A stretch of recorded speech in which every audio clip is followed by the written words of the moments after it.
The novelty of this research lies in the systematic evaluation of the widely adapted yet methodological distinct of the instruments, offering new insights into their new use and their applicability.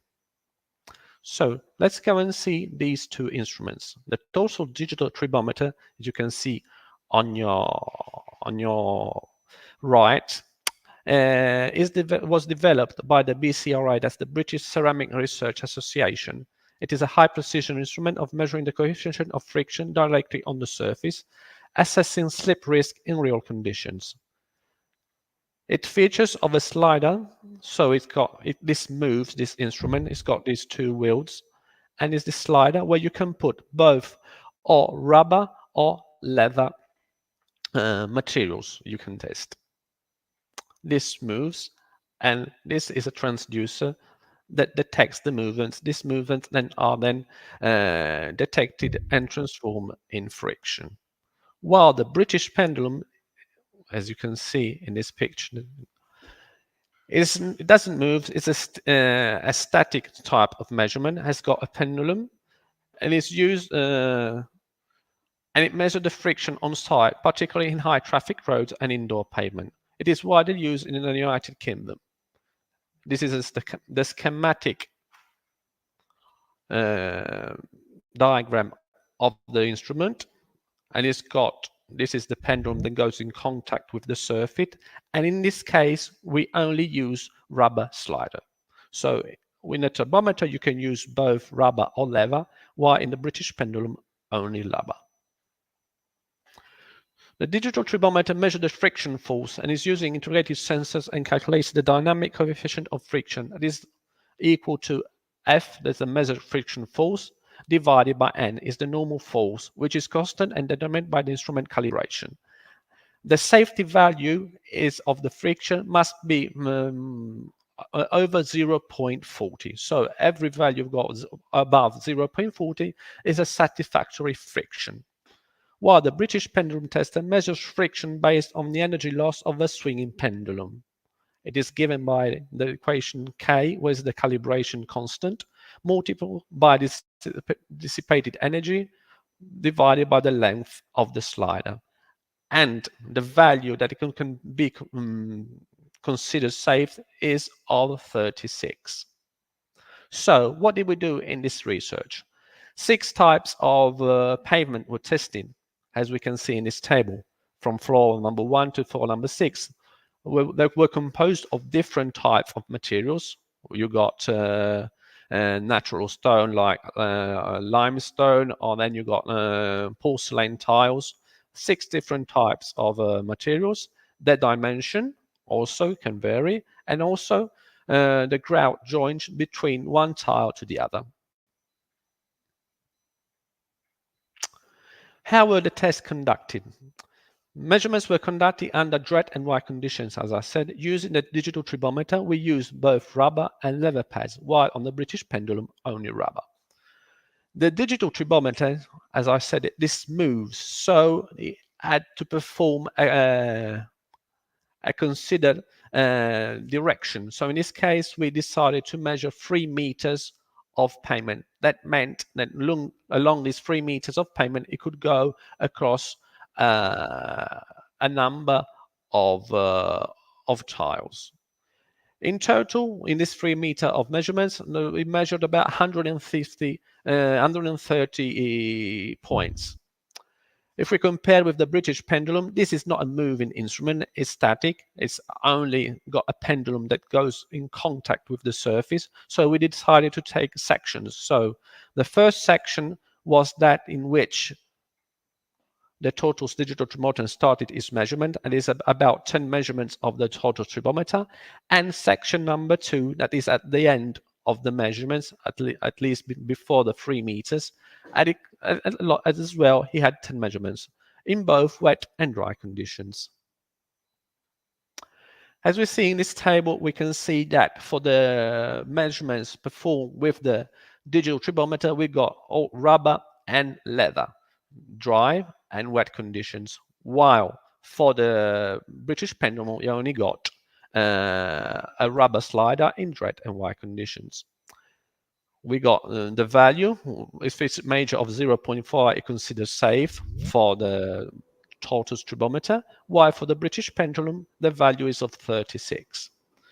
So if we analyze the first column, we can see here that all the values except one, floor number 5, that are underneath the limit. So in this type of surface, we had some problems.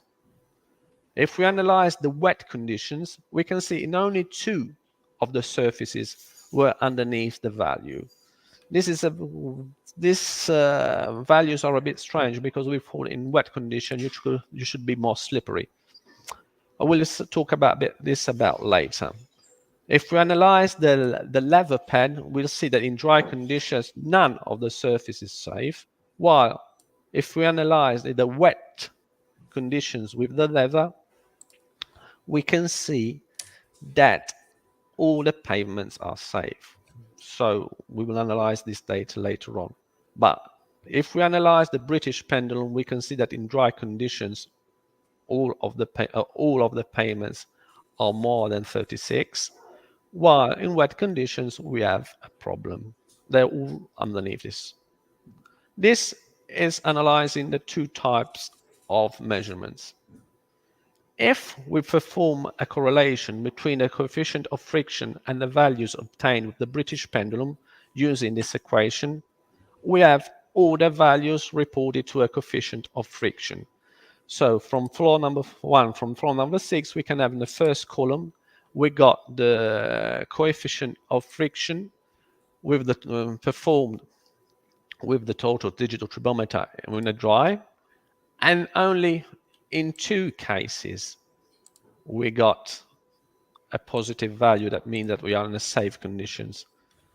If we analyze the British pendulum, we'll see that all the values are above a less one, and we can see that it is not a very much correlation using this equation.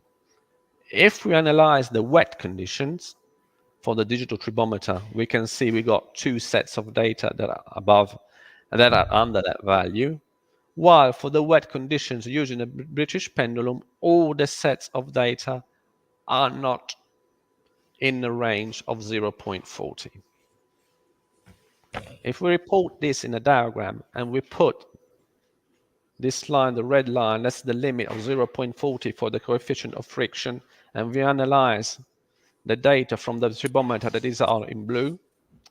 The lighter blue is in dry conditions, while the darker blue is in wet conditions. We can see that mostly we have in wet conditions better results than in dry conditions. And this is quite strange.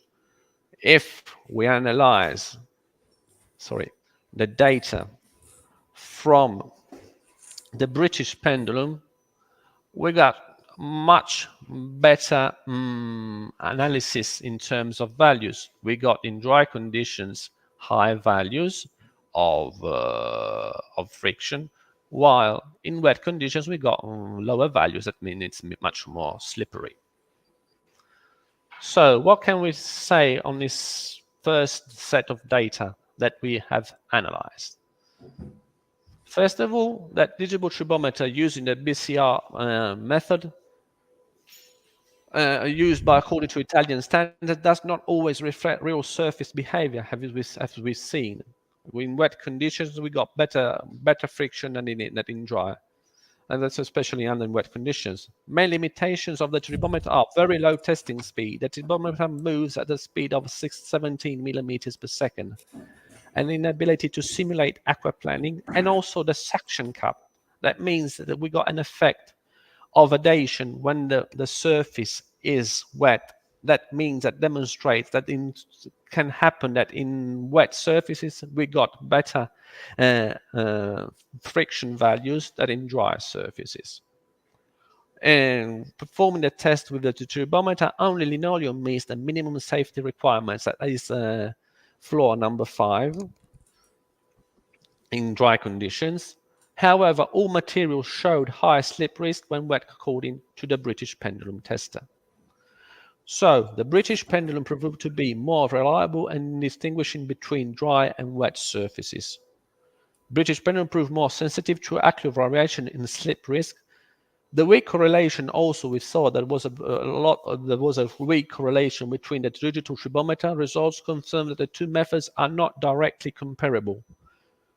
Overall, the British tribometer emerged as a better instrument to measure slip resistance under real world conditions. And finally, future studies. They increase the number to diversity of flooring samples, so we need to test more samples in different types of materials, and also maybe the different dimensions of the tiles, different dimensions of the grout. Introduce more dynamic and realistic test conditions, maybe with oils or dust on the surface, and see what happens. And also consider inclusion of user center factors such footwear type and gait patterns. In the long term, the adoption of more effective standardized and field representative testing tools is essential to ensure accurate risk assessment and improve public safety in both public and public spaces. I've finished. Thank you very much for your attention. Thank you so much, James. Now we have got 5 minutes for questions. There are any question for James?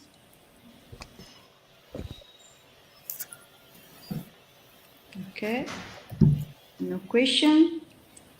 We can go on with the next presentation, the next presenter, which is Nicoletta Rassu.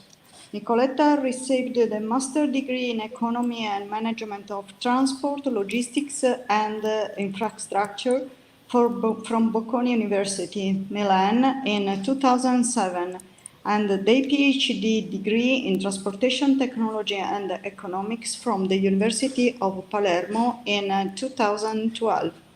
She is currently a research assistant professor at the University of Cagliari. Her research interests include air transportation, comfort on bus, and road accident. Please, Nicoletta, the floor is yours. Okay. Good afternoon, Mr. Chairman. Good afternoon to all. And thank you for the presentation. I'll show you our works titled Road Accident Study of the Evolution of Mapping of Accident within the Municipality of Cagliari. May I ask you if you see the presentation, because before was a lot of problem? Yes, okay. It's okay. Do you see the presentation even now? Not yet. Okay, now yes, it's okay. Okay, I'm gone. Sorry. Road traffic accident today represent a serious public health issue comparable to the cardiovascular disease or cancer. As reported in the Global Startup Report on Road Safety by the World Health Organization, road traffic crashes are the leading cause of the death among people aged 5 to 29, and the 8th leading cause of death across the whole age group.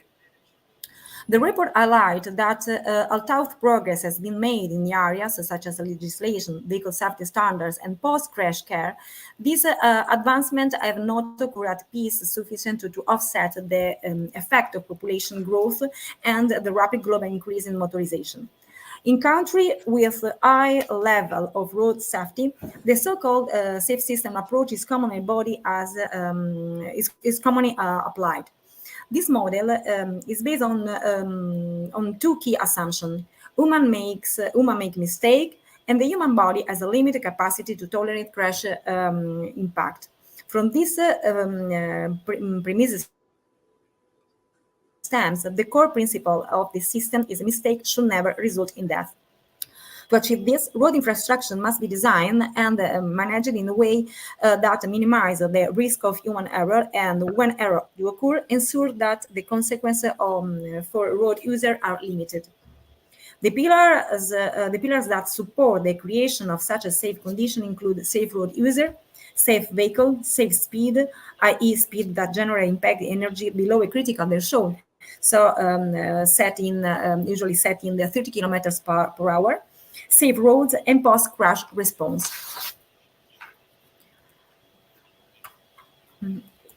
Okay. Okay.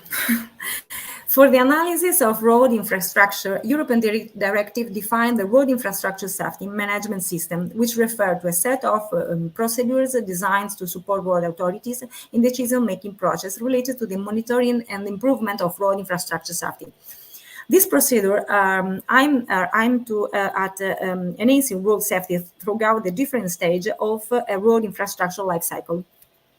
An initial phase of road network safety assessment focused on identify critical road elements compared to others, which should therefore be prioritized for intervention.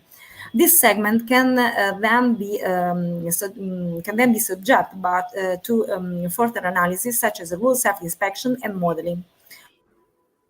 One of the tools used in this phase is road network screening, which represents the first step in our RISM process. The RNS can concern the entire road network within a specific administrative area, a more limited context, or a particular road infrastructure. This study falls within the screening phase with the objective of presenting a mapping of the road accident recorded in the urban area of Cagliari, Sardinia during the period 2014 to 2022. In particular, we locate where location data was available, each accident was georeferenced, and the results are presented through cartographic map of the area. We believe that the visual mapping of accidents serves as a valuable complement to descriptive analysis, and that the combination of the two constitutes a more effective analytical methodology for both researcher and public administration. Indeed, the ability to visualize the specific area or points where a certain number and/or type of accident were concentrated allows for a direct correlation with the surrounding context. This is turned in facilities the identification of potential risk factor and support the implementation or effective mitigation strategies. The reliability of the output result in closely linked to the quality of the input data, whose accuracy and completeness are essential for a sound analysis of road accident and, consequently, for the development of effective mitigation measures. This highlights the importance of having access to adequate and high-quality data. However, to this day, different methods of data collection are still in use, and as a result, the gathered data often suffer from issues of completeness and accuracy, which frequently go overlooked. A crucial role is played not only by the authority collecting the data, but especially by the purpose of the analysis, which often dictates the prioritization of certain data points over others. This, in turn, contributes to data inconsistency and heterogeneity among various databases. The data most common affected by uncertainty include spatiotemporal coordinates, classification of injury severity, inaccuracy in identify contributing factor, demographic information of the people involved, and challenges in correlating crash data with other contextual factors. The report most widely used, as in the present study, are those produced by law enforcement agencies. In Italy, the main source of road accident data is statistical survey based on the collection of information related to the accident themselves. This process involved the compilation of specific form by local public authority, which must be submitted to ISTAT within 45 days after the end of the reference month. This slide shows the framework of the methodological approach followed. The data set used in this study comes from law enforcement agency and includes data on accidental data occurred within a specific municipal area and over a defined time period. These data are extracted from the official reporting forms and included the following variable: date, time, and location of the accident to reporting authority, accident location details, type of road pavement, and surface condition, weather condition, nature of accident, and so on. In this validation phase, the data are checked for formatting consistency and for any typographical error or duplicate entries. Any detected inconsistency or distortion are corrected at this stage, resulting in an homogeneous and coherent database. Since the goal of the study is to map accident using cartographic tools, the core of the data processing involves the insertion of the geographical coordinates for each record. Typically, accident reports do not contain precise coordinates, but instead include a road identifier and other location descriptions such as street number, kilometers marker, or in case of intersection, the name of the crossing road. A powerful tool for generating digital map is GIS, a computerized information system that enables the acquisition, visualization, and analysis of geographical data, that is, data associated with specific location on the Earth surface. The case study concerned the urban area of Cagliari, where accident reports were collected by Cagliari Municipal Police Department for road traffic crashes that occurred between 2014 and the first half of 2022, totaling 9,648 accidents. The data recorded for each accident are summarized in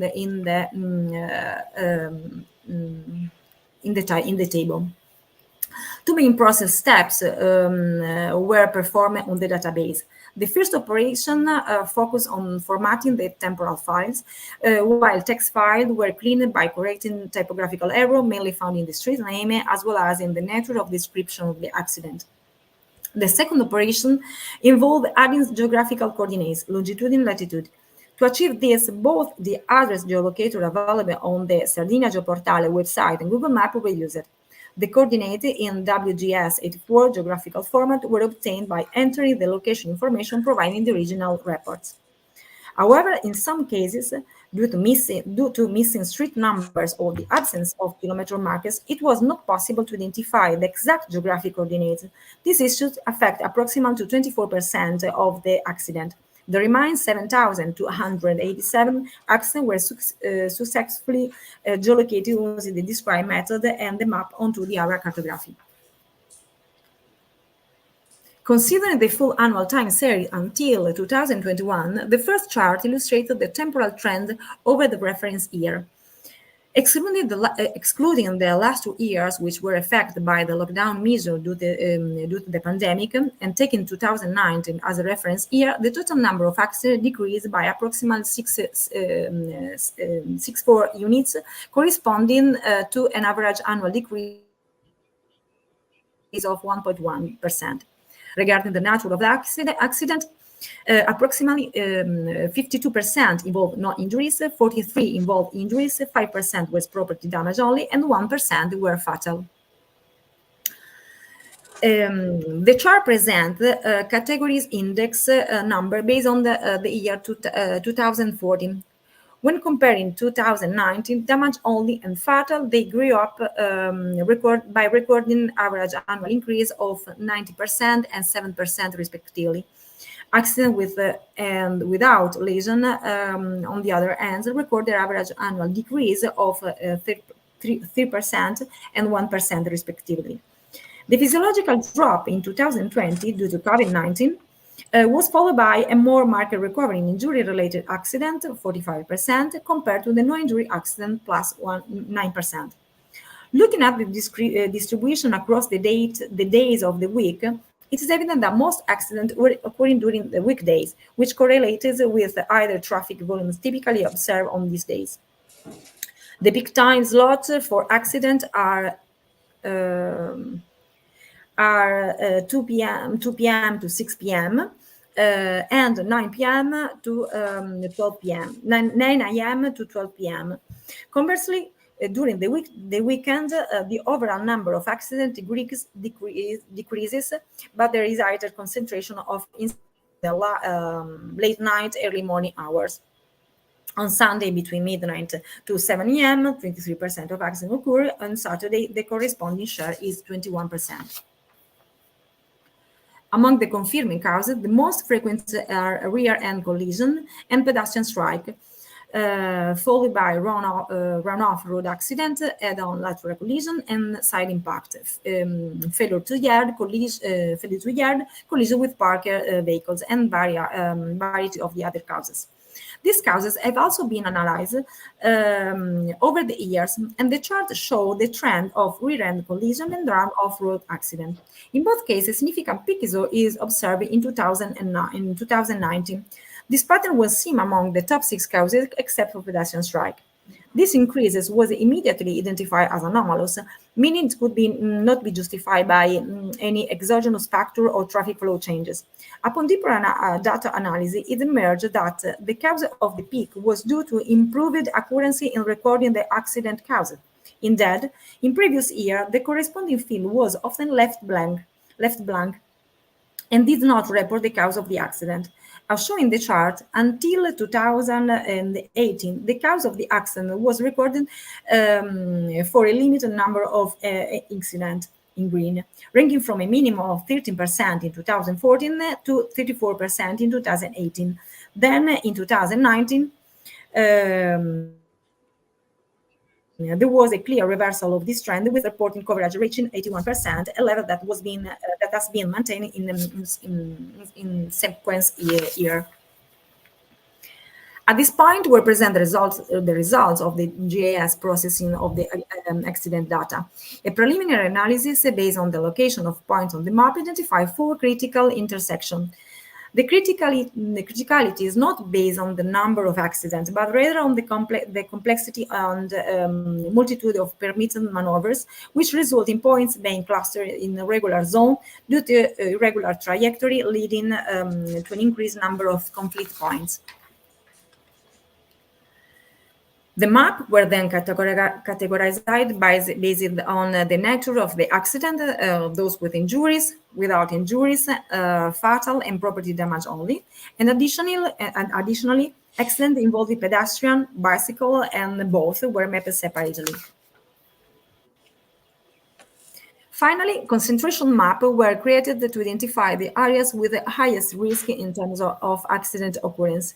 First, a representation of all accidents with the reference time period was produced on the left. Subsequently, the municipal territory was divided into cells measuring 250 by 250 meters, resulting in almost 2,500 cells. For each cell, the number of accidents occurring with it was estimated. An additional analysis involved creating concentration map for the peak hour period. For the time slot analysis, the day was divided into 4 6-hour intervals. For each interval, the time period with the highest concentration of accidents was calculated and then mapped.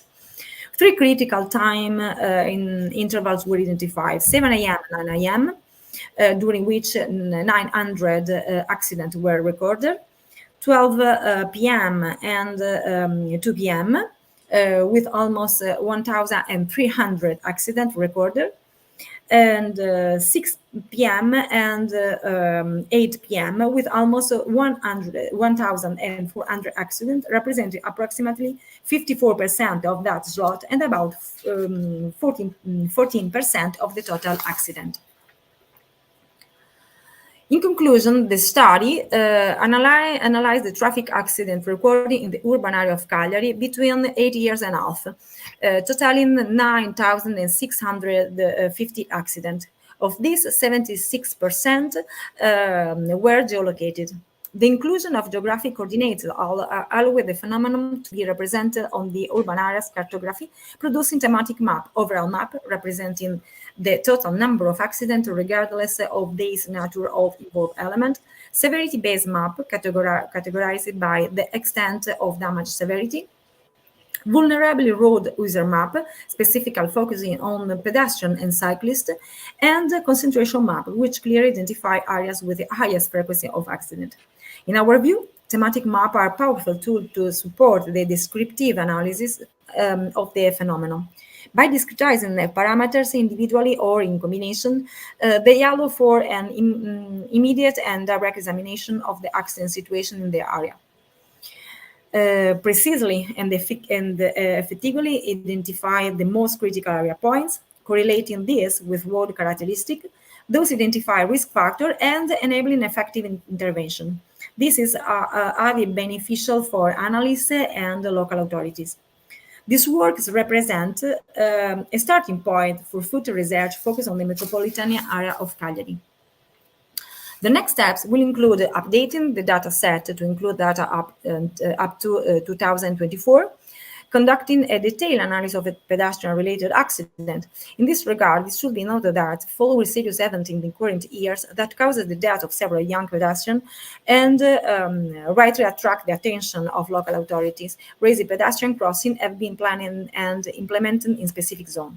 Consequently, it will be valuable to perform a pre and post intervention analysis to evaluate the effectiveness of this measure and to estimate the risk component associated with the latest infrastructure configuration.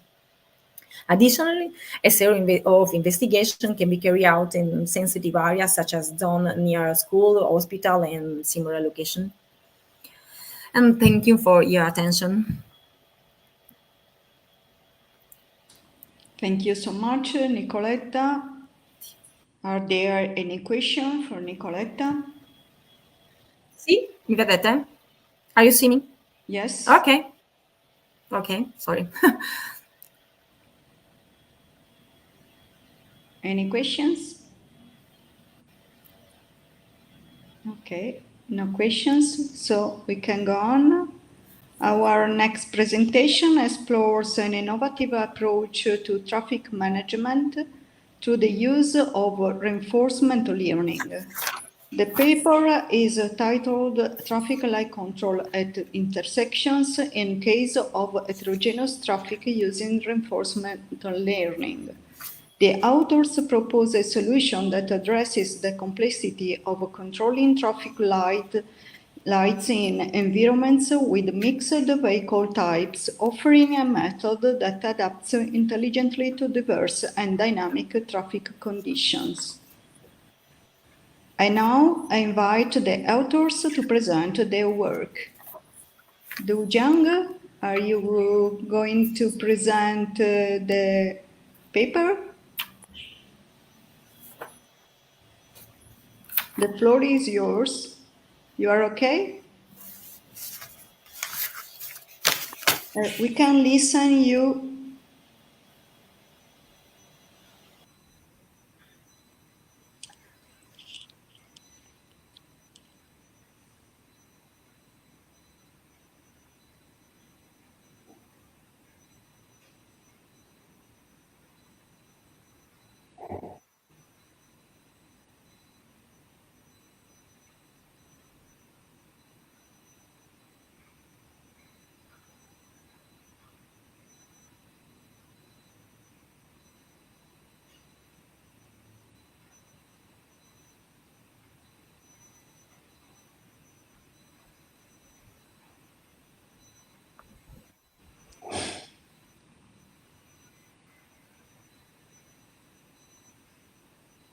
Yes, we can hear.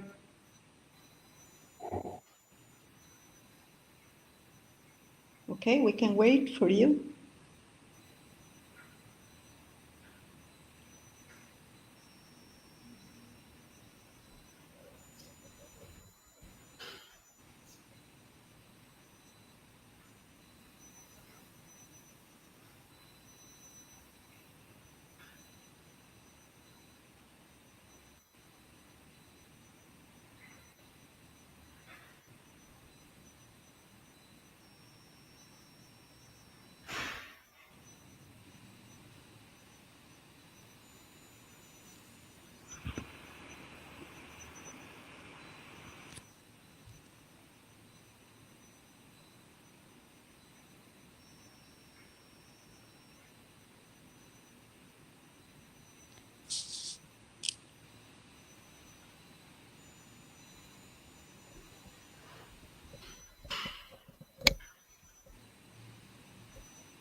Okay, we can see your screen.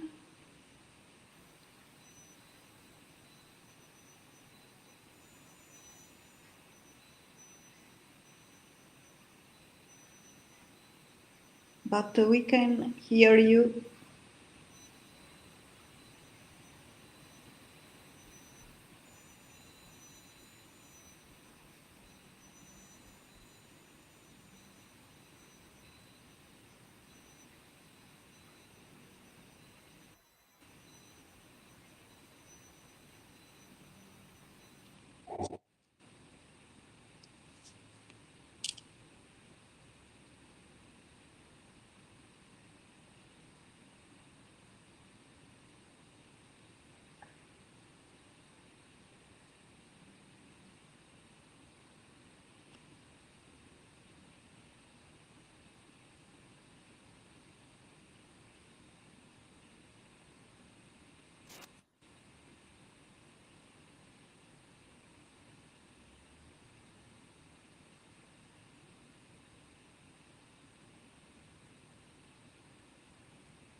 Yes, sure. Sure. Try to solve the problem. We can go on, and then when you are ready, write a message, and you will present your work. Okay. Now I am leaving my position to James Romby, who is the next chair. James. Good morning, everyone. I will take the session from here, and I will be the chairman for this session. So we will try, Lujan will try to solve these problems, and when he's ready, he will write it so we know. So we can carry on with the next presentation. The title is Efficient Computation of Attracted Fields in Coupled Boolean Network. The presenter, I think, is Carlos Reynolds. Are you ready for your presentation? I will ask you to introduce yourself and then start with the presentation. You got 15 minutes and then 5 minutes for any questions. The floor is yours. You can start. Thank you very much. Hi, can you hear me? Yes, we can. Nice and clear. Thanks.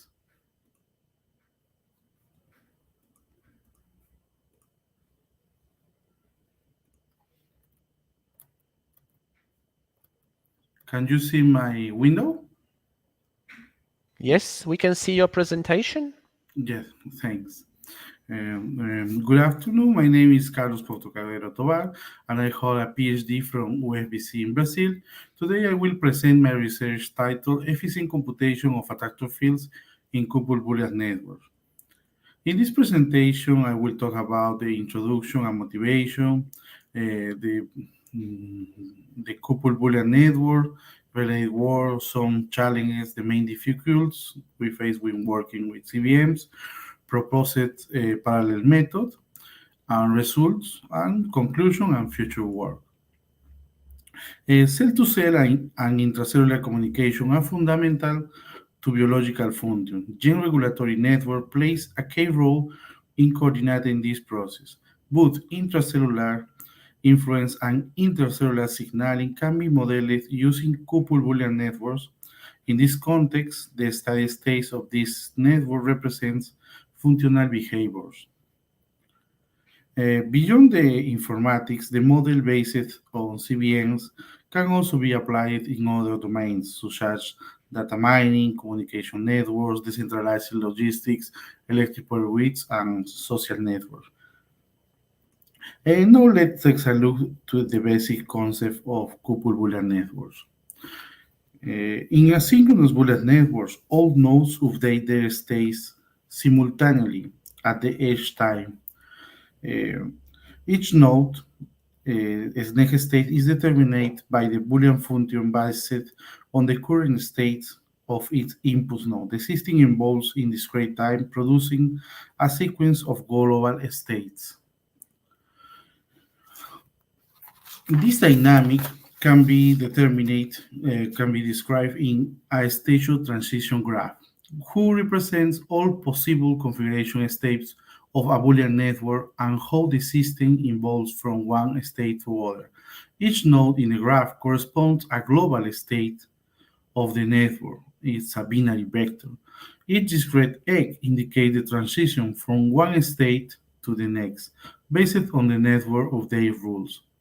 An attractor is a set of states where the system eventually stabilizes. A fixed point attractor is a single state that maps to itself. A cyclic attractor is a sequence of states that the system repeats over time like this. Attacks are important because they often correspond to stable behaviors or functional patterns in real-world systems. Coupled Boolean networks are a class of discrete-time dynamical systems where each interacting dynamic entity corresponds to Boolean network. Every Boolean network is called local networks and interacts with the other local networks. When this interacts is described in this structure, we have a Boolean network here, and we have a set of output variables who is interact with a coupled function, and this interacted generate a coupled signal. This coupled signal interact with the input set of the other Boolean network, and for his time for the others networks. This work aims to optimize the computation of attractor fields in coupled Boolean network by extending towards several methods through the design and implementation of parallel solutions tailored by multi-core architectures with limited hardware resources. Some contribution of this work, the parallelization of a general attractor fields computation method, independent optimization of each algorithm state, performance profiling and strategy selection, proposal of a foregoing execution model. Some related works of this research was presented in 2019 in Vive, entitled Finding Attractor in Biological Model Based on Boolean Dynamic using ICCSA problem. In this work, we performed the computation of attractors in biological models and proposed high-performance solution to improve the efficiency of this task for ICCSA problem. In 2022, at the Vive conference, we present our coupled Boolean network models, along with a complete method for computing is a stable state, referred to as attractor fields. A specific type of a stable configuration, attractor fields, it's a space configuration where the coupled signals are fixed, time invariant, and the Boolean network remains in the same local attractors. It's a stable configuration in the sense that the coupled signals are constant and the Boolean network does not change attractor, although they can change the states. The process of finding attractor fields involves three steps. This is the first stage is find local attractors. You have as input the networks which interact with the other local networks, and the output is find the attractors for every local network, but with the interacted of the coupled signal. The second step is calculate the stable attractor pairs. You have the input, the local attractors, and you make the compatibility with the other attractors of the other local network, but only if the network have one relationship with the other. No? And you have a graph of pair stable pair attractors. Then in the step 3, if you have the graph of the stable attractor pairs, you can take an output who is a subgraph of this graph, where you choose one attractor of every local network, and there are the compatibility with the couple signal too. And we have a lot of solution of this problem. Well, to see the method to mount attractor fields, you choose a set of attractor pairs, stable attractor pairs, and you apply the Cartesian product with the other set of attractor pairs, and you create a candidate to be attractor field. This process is applied iteratively to process all the couple signal, no? All the pair attractors of every couple signal. Well, some challenges of this method we are find, for example, a couple Boolean network with 9 local networks and 5 variables per local network takes, on average, 3 hours to compute, and frequently results in a memory overflow approximately in 130 gigabytes. This highlights significant computational challenges in terms of both time and memory consumption. For this reason, in this work, we propose parallel version of the methods previously described. Due time constraints, we focus on presenting the parallel version of step 3, which correspond to the construction of attractor fields. Here we present the parallel method for step 3.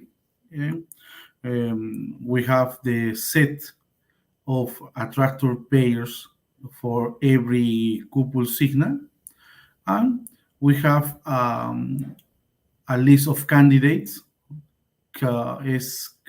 key minus 1, who represents a subset of the processed at the moment, and you put this in a list, and you part this list, and you put every part for one core in the computer, and you put the next set of attractor pairs, and you make the Cartesian product. It's a Cartesian product with the tested of the compatibility, and you with that you make a new list of candidates. When you process, you repeat this process until you have all the set of attractors. In the last iteration, you have the list of attractor fields. Well, some results about this experiment. Experiment were conducting using 3 different approaches for processing 1024 Boolean networks. The serial method achieved the best performance, completing the task in 1.5 seconds. In contrast, the wave parallel method, parallel A, and the simple parallel method, parallel B, required 21 seconds and 21 seconds respectively. These results indicated that for a specific scenario, that the parallel approach introduced significant overhead, resulting longer execution times compared to the serial execution. This is for the second step. But for the first step, we have better results. We have, for example, we reduce the time of the calculation to more than the 50%. And if you can see the graph of number of cores, you have the serial method have a lot of seconds here, but if you have each core, you have the same effects that you have in 24 cores in the execution, no? For Boolean network of 1,024,000. In the third part, in the step 3, you have we achieve with 8 Boolean networks, and we have these results. Experiments we're conducting using 3 different approaches for processing H Boolean network. Serial implementation is 23 seconds, and the parallel method, parallel A, is 11 seconds, and the simple parallel method, parallel B, is 12 seconds. Both parallel implementation achieve nearly 50% reduction in execution time compared to the serial approach. These results underscores the effectiveness and scalability of parallel processing in this computation phase, particularly in scenarios with moderate input size. To conclude this presentation, I will now share our final remarks and future perspectives regarding this work. Our main conclusions, we highlight the following points. We present a parallel implementation of our method for computing attractor fields in CVNs, targeting multi-core architectures with limited hardware resource. We develop and test alternative parallel strategies for each of the 3 steps of the original serial method, incorporating inter-step load balancing to improve execution efficiency. We conduct experiments for each step independently, aiming to determine which combination of strategy and step yields to the best overall performance.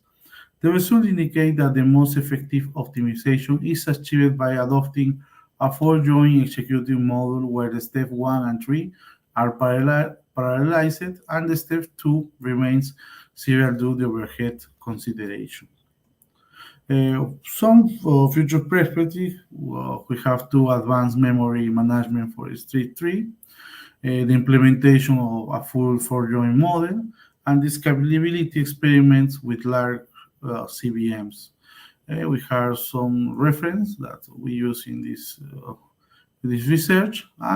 Thank you for your question. If you have to contact, here is my email, and the project to make to test the method, and you see how it works. It's in GitHub by the name CV Network. Thank you to the UFBC, the university, the FAPES, CAPES, INPQ institutions of Brazil. Thank you. If you have questions. Thank you very much, Carlos. There are any questions for this excellent presentation?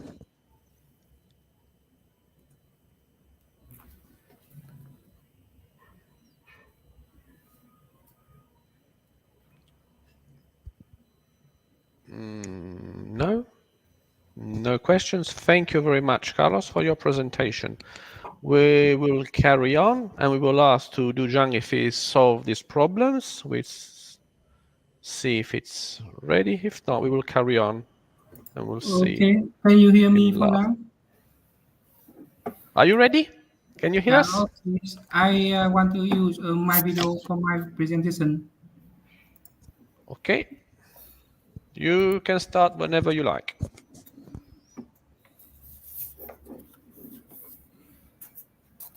And today I will be presenting our research on traffic signal regulation at decision with varying traffic conditions using reinforcement learning. Let us begin by reviewing the agenda for today's presentation. First, we will discuss the study problem briefly, and then I will talk about the paper proposal, the experiment arrangement, and the result. Finally, there will be a conclusion. Traffic congestion is a major problem in urban areas, particularly in areas with heterogeneous traffic, where multiple vehicle types such as car, bus, motorcycle, and truck share the road. These vehicles vary in size, speed, and driving style, making traffic management more difficult. Traditional fixed-time traffic signals are ineffective because they do not adjust to change traffic circumstances. This causes unnecessary delay, particularly during rush hours. Reinforcement learning offers viable answers by allowing for dynamic, data-driven traffic light regulation that improve flow and reduce waste time. Now, let's examine the research landscape. On this slide, we gave a summary of research in reinforcement learning-based traffic signal control for heterogeneous traffic. Pre-timed or actual system at the core of traditional traffic signal control approach. These systems either follow predetermined timetable or adjust signal in response to traffic demand. Nonetheless, they usually struggle to effectively manage complex and shifting traffic patterns. Reinforcement learning has become a viable strategy. Q-learning at isolated junctions was employed in early research, and Deep Q network or DQN was introduced subsequently. For instance, Lee et al. In 2016 showed that, in contrast to traditional technique, DQN could lower vehicle waiting time. More recently, sophisticated methods for reinforcement learning have been created. These include Lee distribution in 2022. Zhu also in 2022 published a research using proximal policy optimization algorithm. And Liu 2023 did demonstrate a deep deterministic policy gradient technique for generating greenway traffic pattern. When taken as a whole, this research shows how advancement reinforcement learning algorithms are increasingly become used to optimize traffic signal regulation in more complicated and diverse traffic scenarios. To optimize the traffic light system with reinforcement learning algorithm, we tested two potential reinforcement learning algorithms, include double deep Q network and proximal policy optimization. Now, let's discuss this reinforcement learning algorithm used in this study. Double deep Q network is an extensive deep Q network that overcomes overestimation bias by combining two networks, one for action selection and one for target evaluation. This separation increases stability and performance. The main innovation of double deep Q network is that it decreases Q value overestimation, resulting in more trustworthy decision making in trust control. Another algorithm is OpenAI originally developed proximal policy optimization in 2017, and it has proven to be effective in a variety of sectors. PVO is a policy gradient method for balancing data efficiency and implementation easy. It takes an actor-critic approach, with actor choosing acts and critic evaluating them. The major novelty of PVO is its clipped objective function, which prevents excessive policy update while ensuring consistent training. Now, let's talk about the setting for our experiment. We utilize the open source simulation Sumo. The Sumo RL framework combining reinforcement learning technique and the Sumo traffic simulator. This configuration enables us to create custom state, action, and reward. State phase refer to current traffic signal phase, minimum green indicator, lane density, and weight length for each lane at intersection. Action is a next green phase, include north turn, east west, on red or left turn. The reward function reduces total vehicle waiting time between consecutive time steps. We tested our approach at two types of intersection, include four-way and three-way intersection. For the four-way intersection configuration, each direction has two-way road with 6 lanes. Fixed timing about 37 second green line, 3 second yellow line for each direction. For three-way intersection, the main direction has 6 lanes, while secondary direction has 4 lanes. Fixed timing for configuration is a 45-second green light for dominant direction, 25-second green light for subdirection, and 3-second yellow light when the freight train. We evaluate traffic flow under 2 scenarios.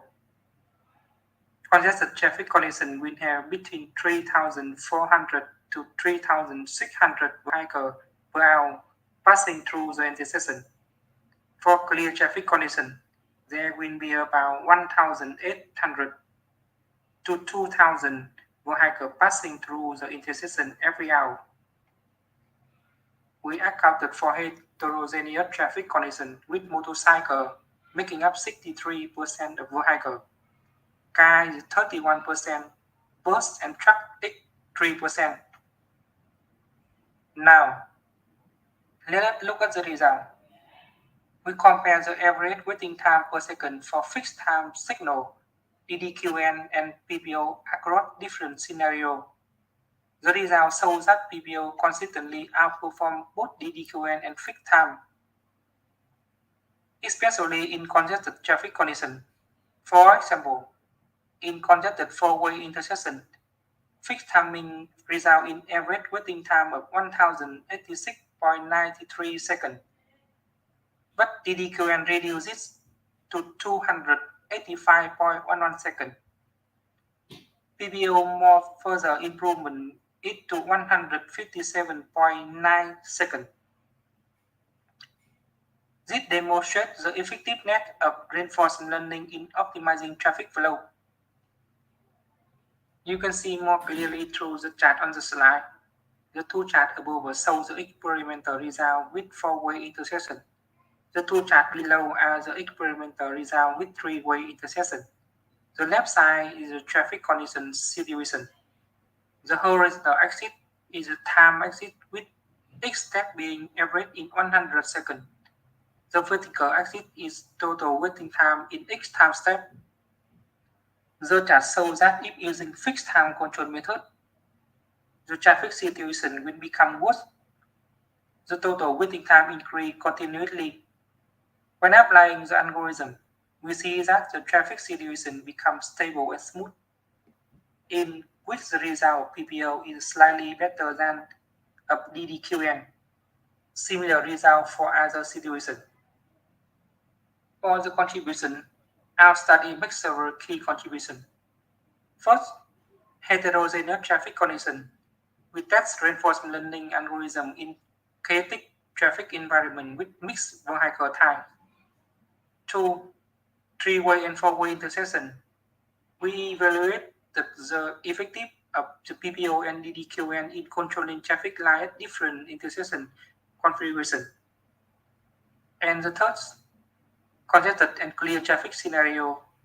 We demonstrate that the algorithm work well in both high traffic and low traffic conditions. For conclusion, our findings highlight the potential of reinforcement learning for smart city infrastructure. PBO outperformed DDQN and fixed timing, proving its superiority. The approach worked well effectively in both congested and clear traffic scenarios.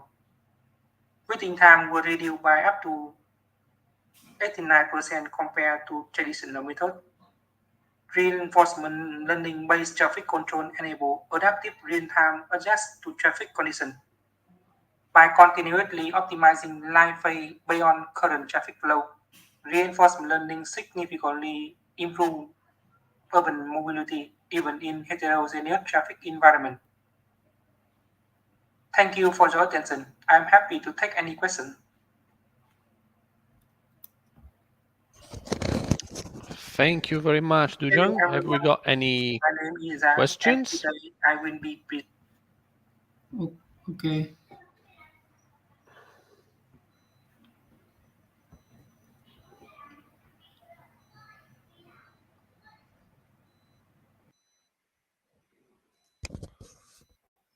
Okay. We haven't got any questions. Go to the last presentation of this session. The title of the paper is Evaluating Statistical versus Deterministic Imaging Strategies for Cluttered Near-Surface Models. I will ask the presenter of this paper to introduce himself. The floor is yours. Thank you very much. Hi, do you hear me? Yes, we hear you. Nice and sounding clear. Okay, let me try to show my presentation.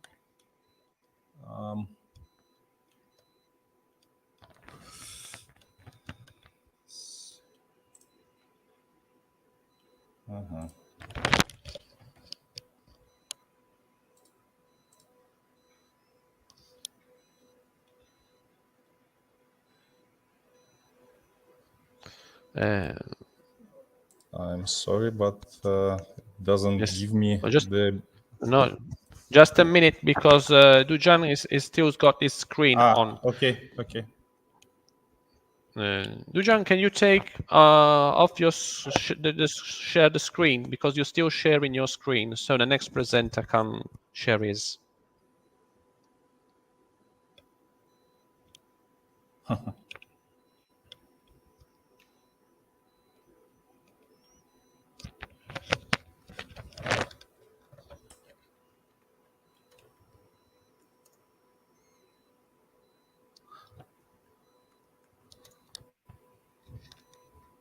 Can you, as a moderator, turn off? Let's have a look. Yes, let's have a look. Okay. Okay, let me... Now you are free. But this is still, it's not possible. Why? I don't know.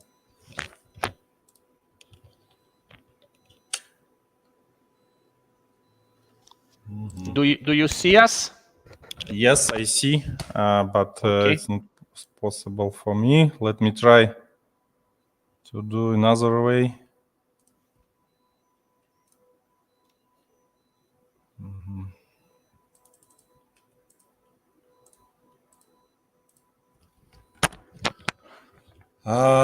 Let me try to turn off and turn on.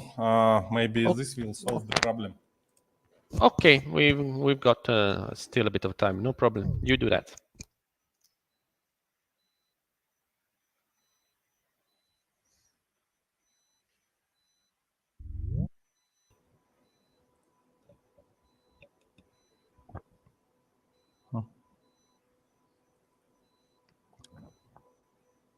Okay. Let me turn off. One moment. Yes. Let me open the presentation, PDF presentation. Probably it will work.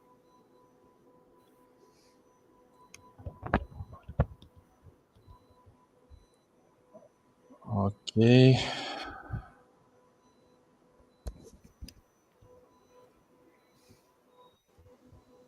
Do you see my presentation?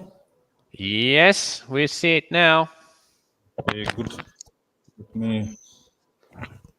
Do you see it as a full screen? Yes, it looks like, yes. So, Okay. no, okay. You got two slides together, though. You got your... Maybe, maybe it's better like this. Yes, okay, better. Okay, perfect. Okay. So, my talk is not about traffic. It's about seismic imaging. Actually, this is about geophysics. There is a big theme that is called seismic, and we work with the seismic data. And my name of my talk, as you see, this is evaluating statistical versus deterministic imaging strategies for cluttered near-surface models. And this is the content of my talk, where I show first the introduction, then I will present how we construct the realistic model with complex near-surface. Then I say about deterministic imaging, and I come to statistical imaging first, briefly about the theory, and then I will show the numerical investigation and show our explanation why we think that statistical imaging works. And finally, I come to the conclusions. So, in the field of land seismic exploration, the quality of seismic data and corresponding depth seismic imaging is significantly compromised by strong scattering from small and medium scale near-surface heterogeneities. These heterogeneities not only obscure deep geological structures, but also introduce substantial phase errors through imperfections in the migration velocity model, which impede accurate focusing of the extrapolated wave field. Given the impracticality of reconstructing all near-surface complexities with current technology, an effective alternative treats the near-surface as a stochastic medium. So, and actually, seismic data typically covers a broad band range of from 5 to 80 Hertz, interacted with heterogeneities in various scattering regimes determined by the normalized wave number k multiplied by a, where a is the radius of the heterogeneity and k is the wave number. So, and we employ statistical approach within a cluttered near-surface model. This model combines either a homogeneous or smoothly layered background with a random perturbation field derived using Gaussian distribution functions. K parameters such as correlation length and standard deviation define the scale and magnitude of velocity perturbations, respectively. We illustrate this with example correlation lengths of 10 meters, 35 meters, and 75 meters.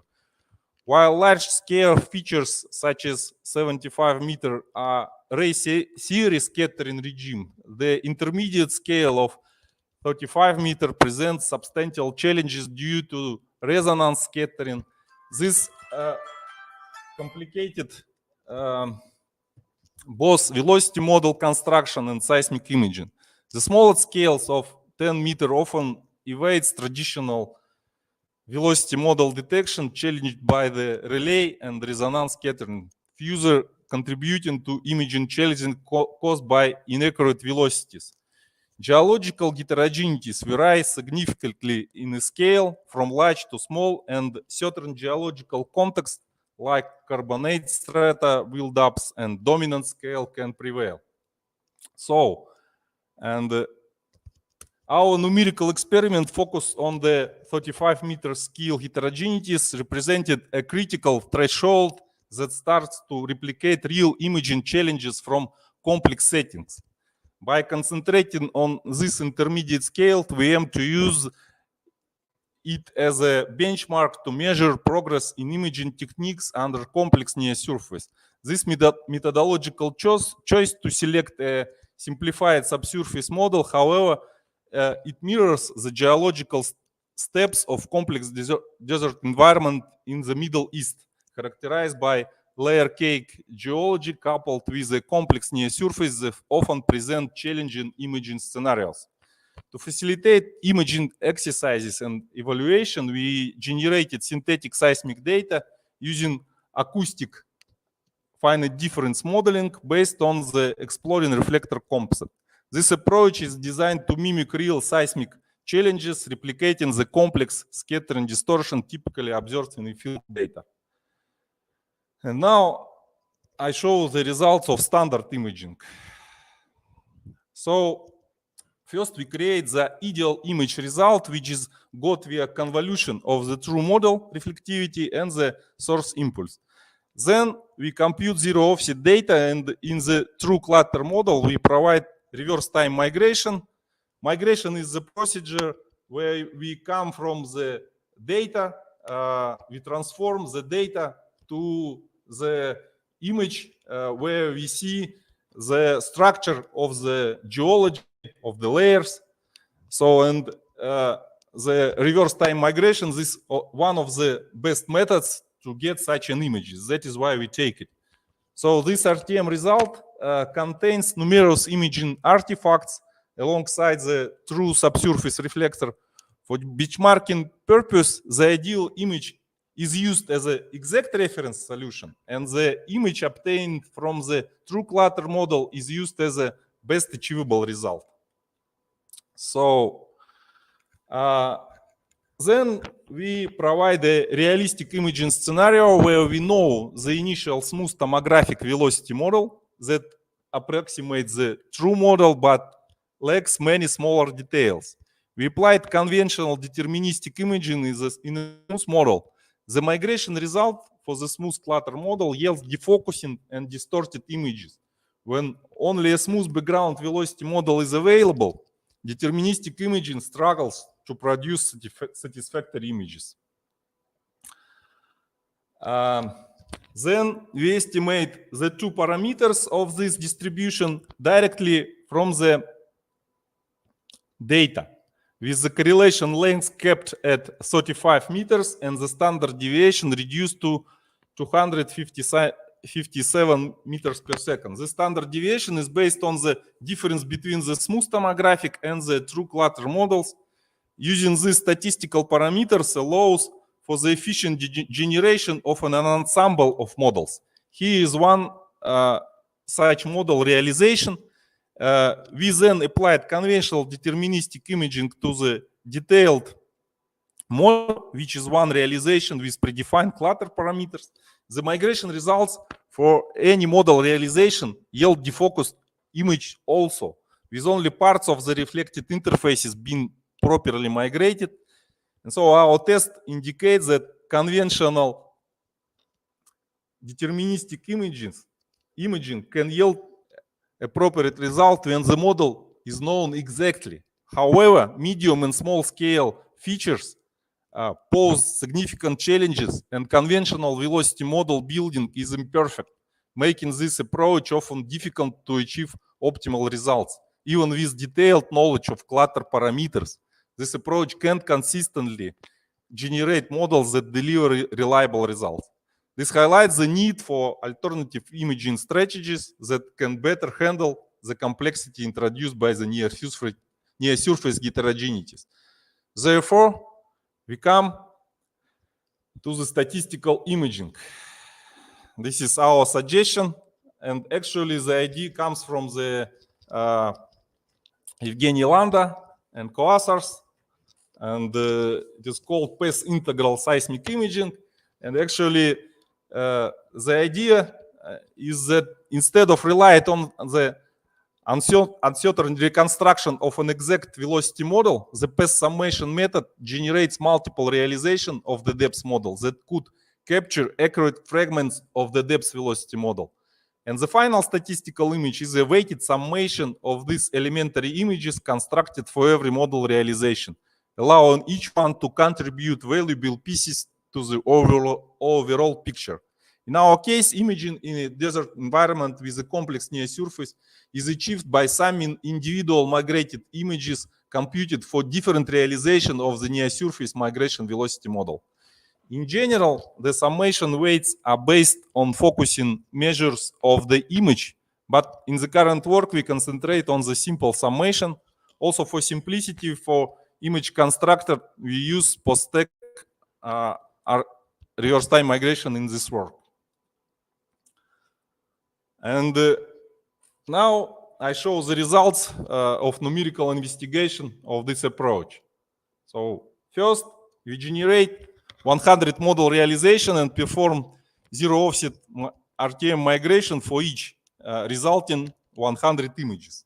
Images for 3 different model realization are shown here, and the migration result for individual realizations generally provides defocused images with only some parts of reflected interface properly migrated, as you can see here. Also, by performing migration with different models for the same data, we can generate an analog of so-called common image gathers of RTM zero offset migration, but here with respect to the model realization. So here traces for fixed horizontal position for all 100 images are presented in this image, where fluctuation of the events near the true reflector position can be observed. These raw common image gathers do not provide flat events at the reflector position. Instead, they are scattered due to the different perturbation in the clutter realizations. Finally, we applied the path summation approach to this scenario, and these images we stack using simple summation. As we have seen above, the migration result for individual realization generally provides defocused images with only some parts of the reflected interface properly. However, even a simple summation results in a stacked image that shows reflected events over most of the area. And then we start investigation in different aspects. And we investigate the influence of the number of realization on the statistical image results. We compute simple stacks with different number of realizations, 5, 10, 25, 50, and 100. Visually, it is challenging to judge qualitatively which stack image is better. Therefore, we use two quantitative measures, signal-to-noise ratio and correlation coefficient. Both measures use standard definition and utilize the ideal image result as a reference, because here we have a synthetic model, true model, and true image, and we can compare with this ideal image result. And analyzing the result in this table, it is evident that the image obtained from the true clutter model is the best achievable solution, despite appearing noisier than the path summation weighted images. All path summation results provide better solutions than any single realization. Notably, the SNR and correlation coefficients values for the simple stacks with 10, 25, 50, and 100 iterations are very close. And this indicates that only a few realizations are needed in statistical imaging to achieve a sufficiently good solution, which is good news for the practical application of this approach. And another investigation, we investigate the influence of errors in the statistical parameters, in the estimation of statistical parameters of the clutter on the results of the statistical imaging. We introduce different levels of errors in the values for the standard deviation and correlation lengths, minus 15%, plus 15%, and plus 50%. The statistical image results for the clutter with these errors are presented in this figure, and visually the statistical image for errors minus 15 and plus 15 are close to the images obtained with the correct clutter parameters. However, the statistical images for 50% error significantly differ from those obtained with the true values. And for a quantitative comparison, we also compute SNR values and correlation coefficients, summarizing the result in this table. And the quantitative and visual comparison lead to similar conclusions. Statistical imaging provides stable results concerning clutter parameters, which is crucial also for its practical application. Now I show our thoughts about why statistical imaging works. And inspired by the studies of optical and ultrasonic speckle noise, we hypothesize that seismic data experiences similar distortions caused by near ballistic forward scattering of multiple arrivals. We refer to this phenomenon as a seismic speckle. Speckle is typically modeled as a multiplicative noise. Analogously, we can interpret image distortion after depth migration of such data. And to illustrate this, we provide an analogy of common image gather obtained from different model realization. And here we describe the seismic trace model incorporating general multiplicative noise, and let this multiplicative noise is presented as a phase distortion containing residual statics and phase perturbations. So when considering both types of multiplicative noise, the mathematical expectation is given by this formula. I'm almost done. The phase of the mathematical expectation matches the clean signal phase, while the amplitude loss is a product of two terms, one due to phase perturbation and another due to residual static. So, let us revisit the common image gather from the described above experiments and focus on the domain around the reflector. This domain. And now, analyzing the phase variation of the window at two spatial frequencies, we observe that they show a symmetric Gaussian-like distribution similar to what is seen in speckle noise.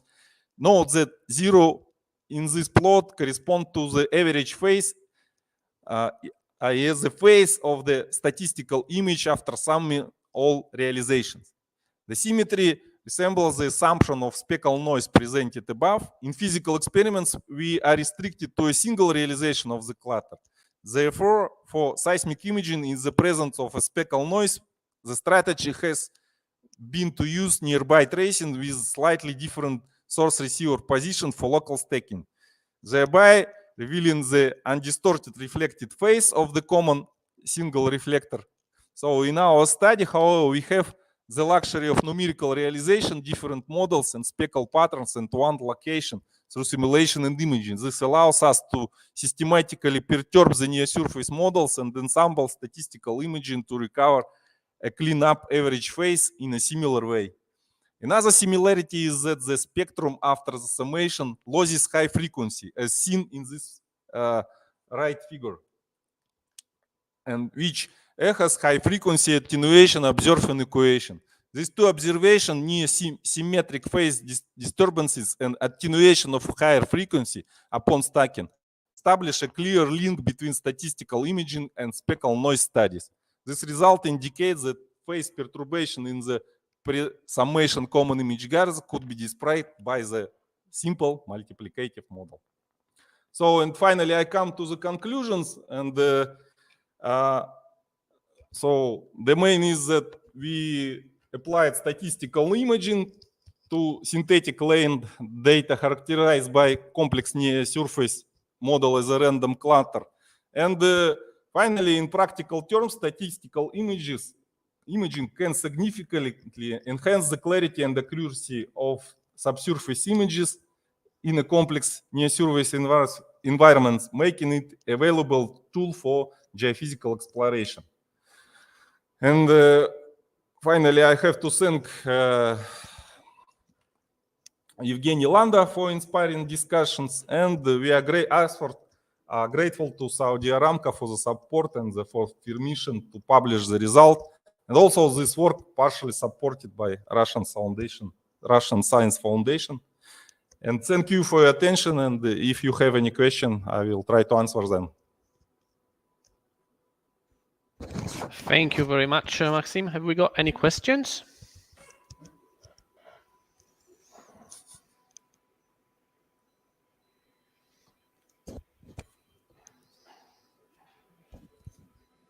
Okay.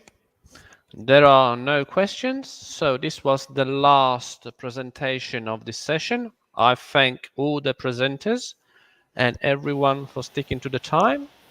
And I hope this has been a productive and enriching day for all of you.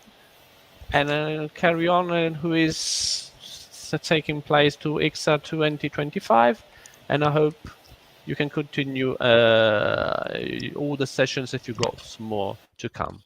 I have everybody have a good day and goodbye. Thank you very much, everybody. Goodbye. Goodbye.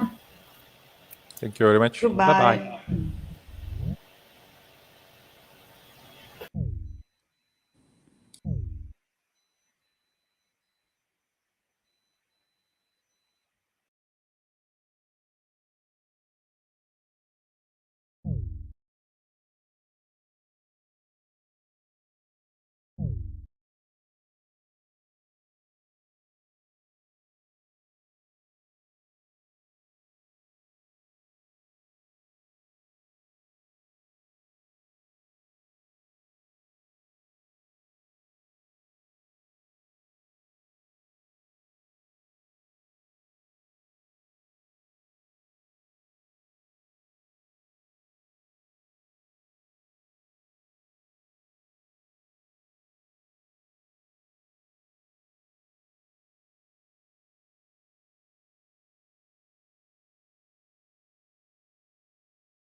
Ma come che cosa ci...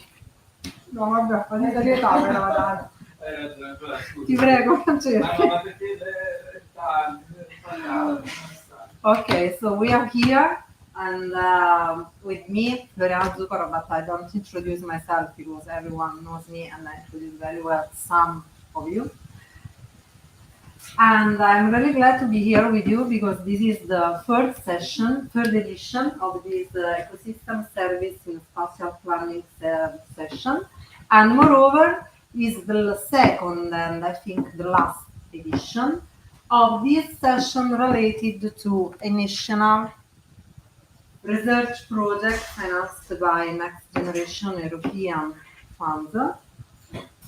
That is coordinated by Università degli Studi di Cagliari, and in particular by Professor Zoffi, but here there is also Sabrina in presence with us, with Federica, who will coordinate the tomorrow session, the second part of this session, so please join also the tomorrow morning part.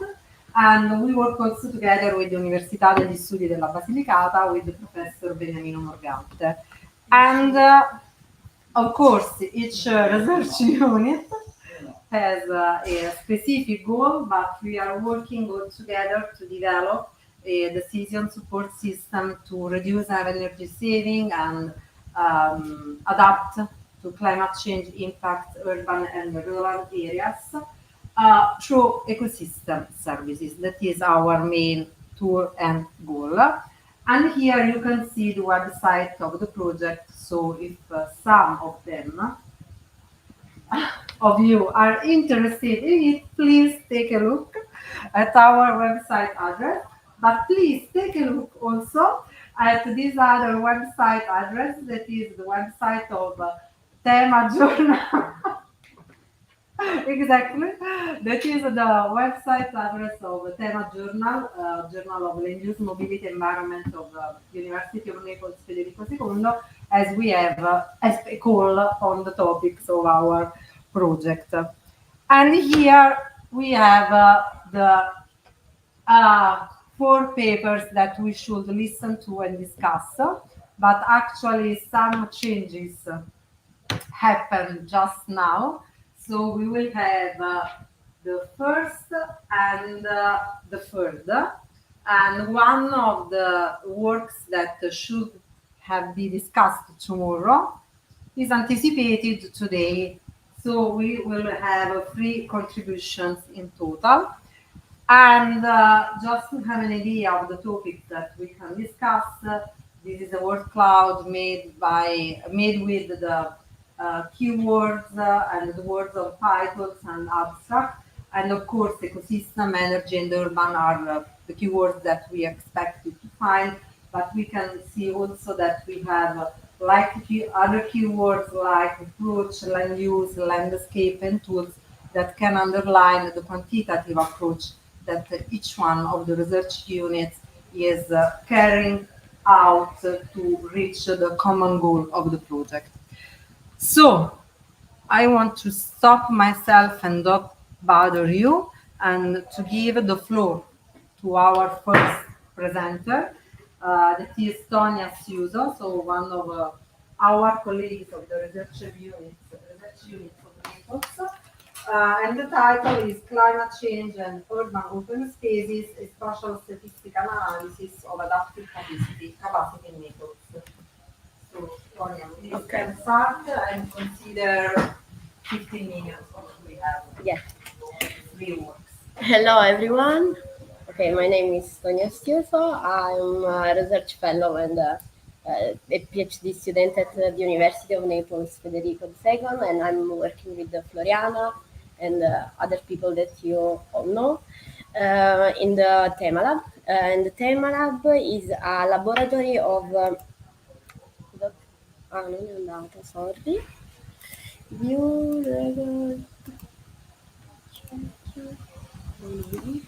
Okay.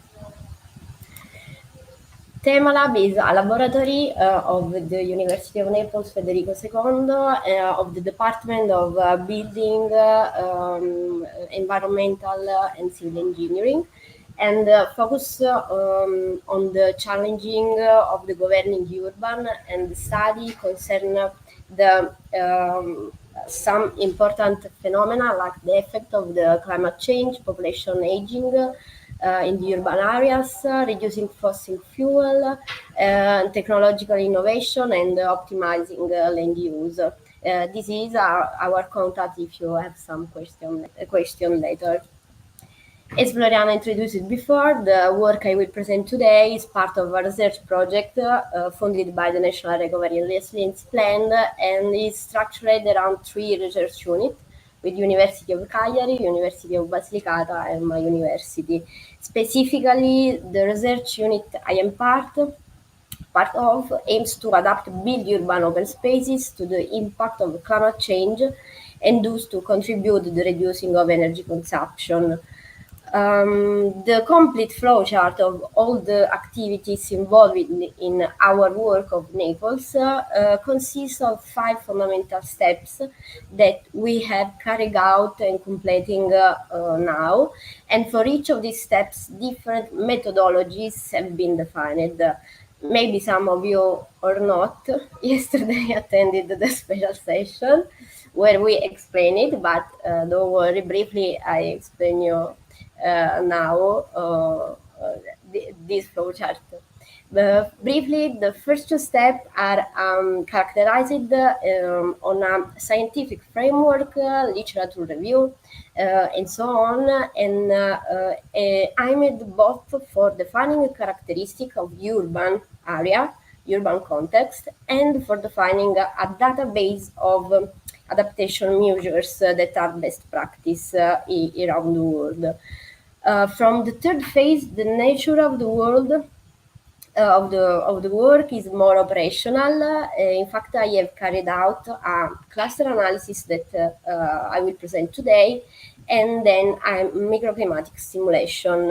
In the fifth part, of course, there are the last part of this part of the project. That where we defining a characteristic and maybe some important information to define the actual decision support tool, guidelines, and WebGIS. Obviously, each step was developed so that the aim of each methodologies would contribute to the achievement of the following step. So the activity of research work that now I'm presenting focus on the third step that is directly connected with the first step of the collection of urban characteristic, and then with the methodology about the classifying the urban area according to them. I have collected and analyzed the urban characteristics because our study is not only concerned with the identified solution in individual open space, but also with the classified context in which they are located. In other words, how much open space influence the reduction of energy consumption and the risk due to the effect of climate change at the urban level. This is the structure of the presentation, and the main objective of recent studies is to analyze the phenomena of at-island flooding and energy consumption, and the urban open space, broad green and built, play a very important role, a key role. Obviously, as we will see, in this presentation, everything changes if open space are located in different areas of the city, and they need different solutions to contribute to the goal achievement. This type of study, of course, requires, first and foremost, a systemic approach to study the interaction between open space and urban context, and to classify all urban characteristics in the most appropriate way. This is why spatial statistical analysis methodology are the most effective in this case. So, this is the segment of work that now I'm presenting is composed by 3 step in methodology. The first one is about the choose of the minimum reference unit. This is a very important step because for a coherent urban spatial analysis, the use of a regular grid is necessary, also because this is a quantitative analysis. And of course, it changes for each case study. But as we will see later, the decision that we take, it was chosen also in relation to the following steps that I before presented about the microclimatic simulation on EnviMet, because the software require a regular grid and so on. In addition to choosing sides,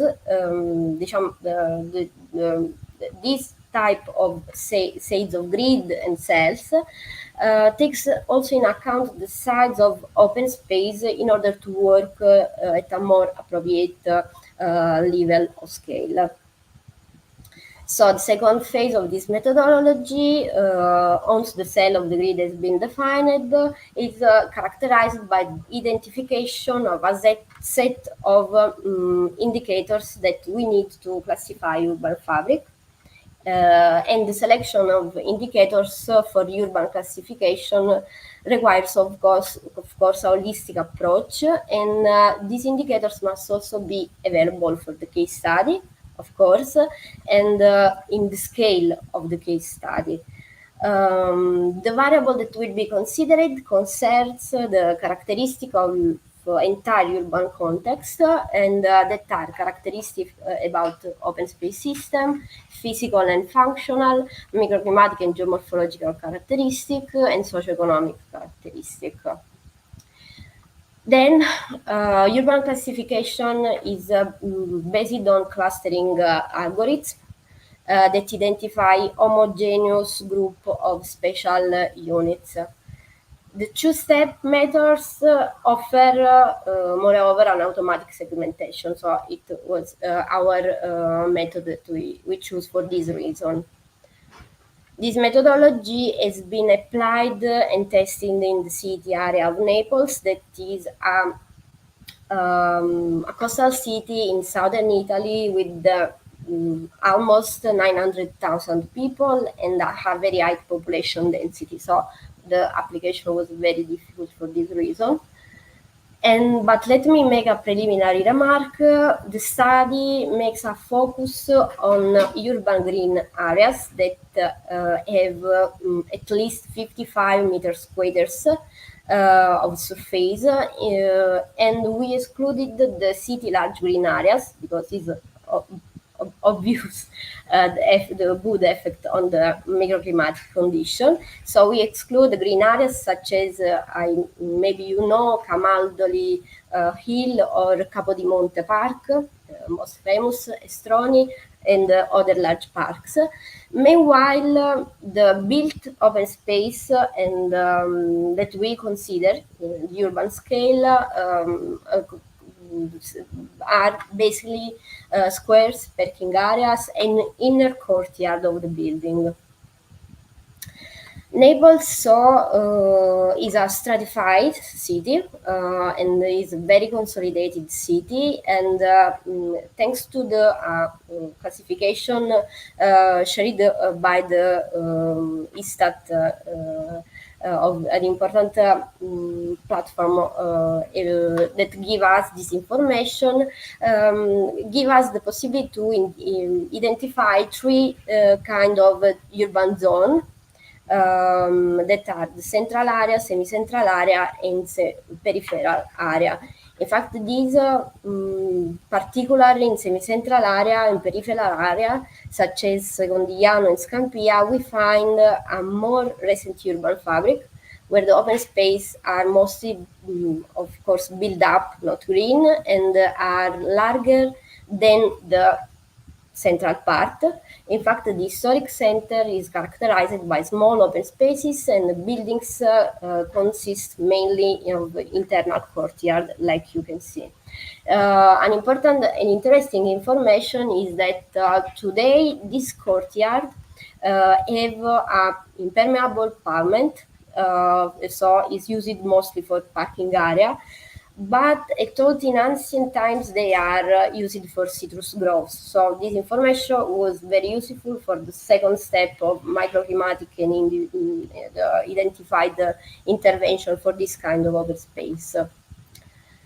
The minimum reference unit chosen for Naples is therefore a regular grid of 250 meters that is a grid already used also in a different planning tool of the city of Naples, for example, the PISC. And the set of variables used in the Naples concerns 35 indicators, of course, for the availability and for the open source that we use in this study. 10 indicators were selected for the open space system, covering both green and build open spaces, such as public green parks or completely pavement area. 13 physical and functional indicators which distinguish between land use and build-up areas to identify, for example, industrial, agricultural, or commercial areas, or the type of construction based on material or density. Then there are 7 microclimatic and geomorphological indicators, including runoff coefficient, temperature indicators, and an important indicator that we include is about the cooling effect area, and indicators that we introduce in another work that we published last year. Finally, there are 6 socioeconomic indicators, including indicators relating to the population density, but also their level of education and their per capita income, for example. Once the clustering has been carried out, the software ICCSA, IBM software, returns 8 clusters, and the results can be read using the following matrix. And we compared the value of indicators for each cluster with the average value of the entire sample of elements. Thanks to this, we were able to characterize this cluster by assigning a name, a title. This is the output represented in this environment, and before analyzing each cluster with the number matrix individually, we compared the result with the PRG of Municipality of Naples, both to verify the reliability of the results, but also to understand better the characteristic of the clusters themselves. And we found a correspondence below. In fact, now I will describe the result for each cluster, also thanks to this comparison. First one is the Green Lags cluster. This is one of the least prioritized cluster because it can be seen from the photo. It includes the forested areas of the city, such as Camaldoli, like I have introduced before. Then the second one is inhabited in green areas. This second cluster is like Camaldolili area that is still an area rich in green spaces and not affected by the effect of climate change. Okay, this is the table to show this. And the residential areas is the third cluster that concerns areas that are more residential in green areas, with either population density located in the eastern part of the city, such as Posillipo and Vomero. Okay, and which, according to income data indicators, are the most prestigious. Although it is more built up than the other 2 clusters, it does not require priority intervention because there is a considerable amount of green space. The fourth is about vulnerable areas, where we find the neighborhoods that have grown through a process of spontaneous expansion and urbanization, such as Pianura or Soccamo. These areas are marginally in purely social terms, belonging to the social rather than the physical periphery. Socioeconomic indicators show, in fact, that population is a low income and a very high social vulnerability, because there is a high density of people in vulnerable age that are children and elderly, who are the population group the most at risk to the health due to the effect of climate change. And here the microclimatic conditions are on average worse than in other areas of the city, with above average temperatures and levels of solar radiation. Fifth one is about open space areas, and as the name suggests, this is a cluster consisting mainly of public green areas, squares and asphalt car park that are undistributed in a fragmented way. And in practice, in neighborhoods such as Fuorigrotta and Poggioreale, these areas are mostly near brownfield side and are mainly parking areas, while in the historic center, they mainly are internal courtyard, as mentioned before.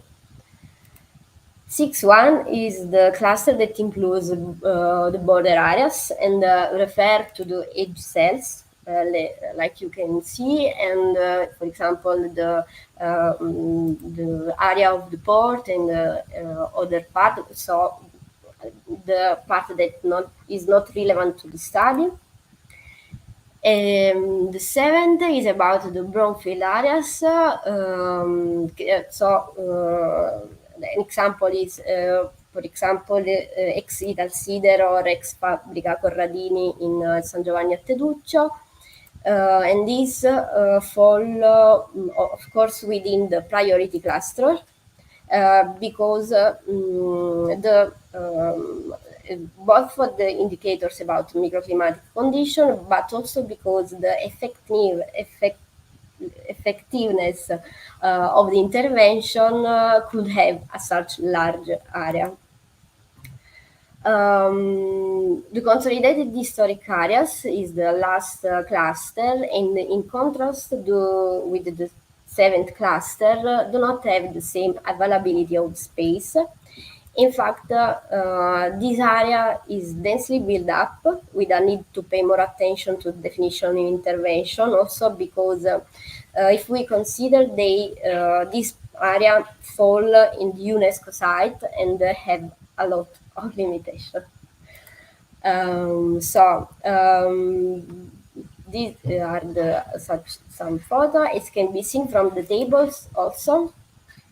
There is a high density of internal courtyards in the building, little squares, and parking areas, and there are also very high value for the thermal stress and energy consumption. So, in summary, I reported the representation of the 4 priority clusters in which the following steps of the project have been planned with intervention and solution. And the priority was not only measured based on the output of the cluster analysis, but we defined a priority index that helped us to understand which cluster needs transformation, intervention, and it is defined also by considering a proper cost-benefit analysis. But for this, there are 2 different methodologies now, is only for an introduction. Okay, so big matrix of cost-benefit analysis. The next step is to apply the intervention in open space with the priority and measure the effectiveness of this intervention through the microclimatic simulation on environment on the entire urban areas. It is very difficult, but it was very difficult, but we did. And if you have any question, you could contact us in our channels. Thank you.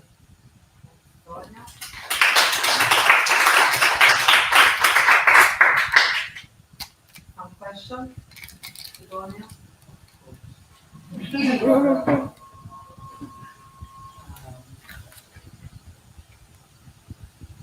A few more comments and not questions to discuss and to first probably missed something in the beginning and in the definition of the sport. By the end, so energy and risk management are the two, energy consumption and risk management are the two drivers that will set the priorities and so that will use the cluster classification of the in for policy on the energy and some risk and No, the topic is about the adaptation.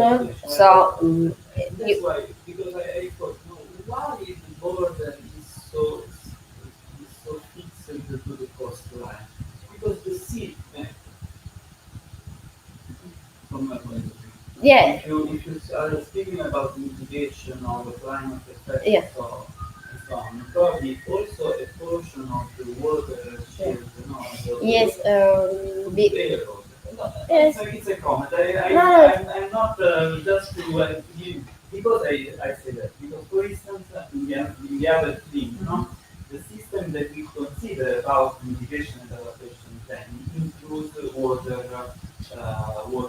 land use category and the sea, because the sea is the place where some adaptation or mitigation action could be addressed specifically, and the relation between the sea and the city is something that plays Of course. enormous role in temperature mitigation, to the quality of the air, and many other parameters.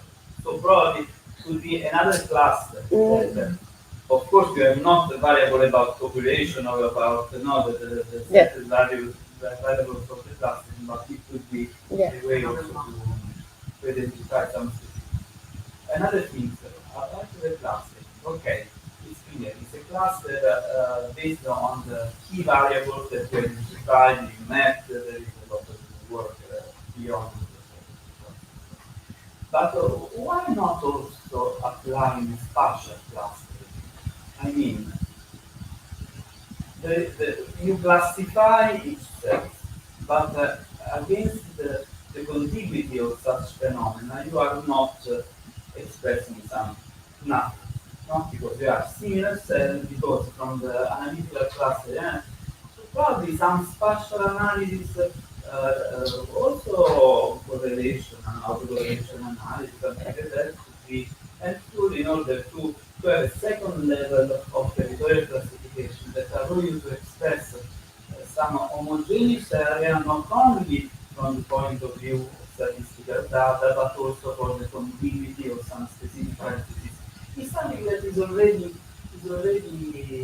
shown in your results, but probably through a spatial classification, spatial autocorrelation analysis could be more explicit or could add some additional information. Because when you classify the border area, to take a map just to discuss, and of course you've shown the photo, the picture of port, but also the picture of the border on the northern part of the city.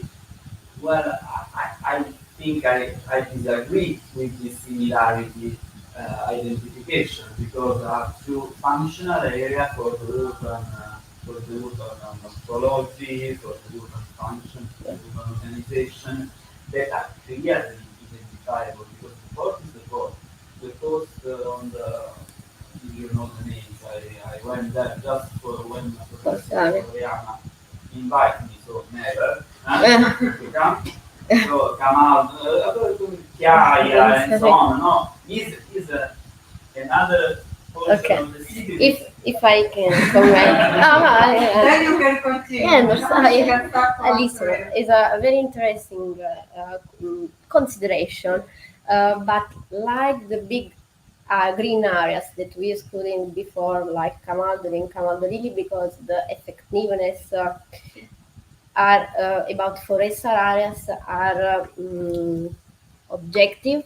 This is also the reason because for now, also the sea line is not included in this consideration, because we want to analyze the urban open space that are at least 55 meters squares, but where we can intervene with solution and intervention. The C is there, so there are maybe a lot of international with the movement of the wind and a lot of things, but for now the focus is only about this. Of course, the connection with the motorway photo and the border that is the port area is only because for the gap of the data that you before also exactly. Yeah. Yeah. So probably the spatial classification could help to distinguish. Yeah. Yes, also special. We made, of course, the correlation, but to understand if the set of the data is enough, it work enough, work better, work good. I think works And well because I recognize what you yeah. But the spatial correlation analysis, of course, are next step for the other because we have a lot of work. Yes, it's a good point. Yeah, of course. Unluckily for you, I've been working on this for many years. So I just want to ask which method of classroom you used. Two-step Have one. you used two-step? Yeah, but which one? Hierarchical. Which method? Two-step. I mean, there are many two-steps. What kind about the decay? Key means. Okay. Yeah. And have you control for correlation? Yeah. Multiple. Yeah. We made it.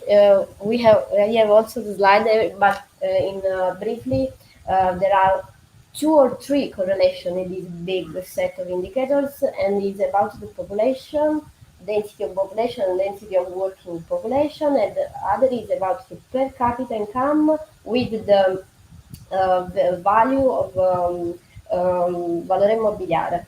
So. You control for multicollinearities, but have you used the raw values for the classroom, or have you used the?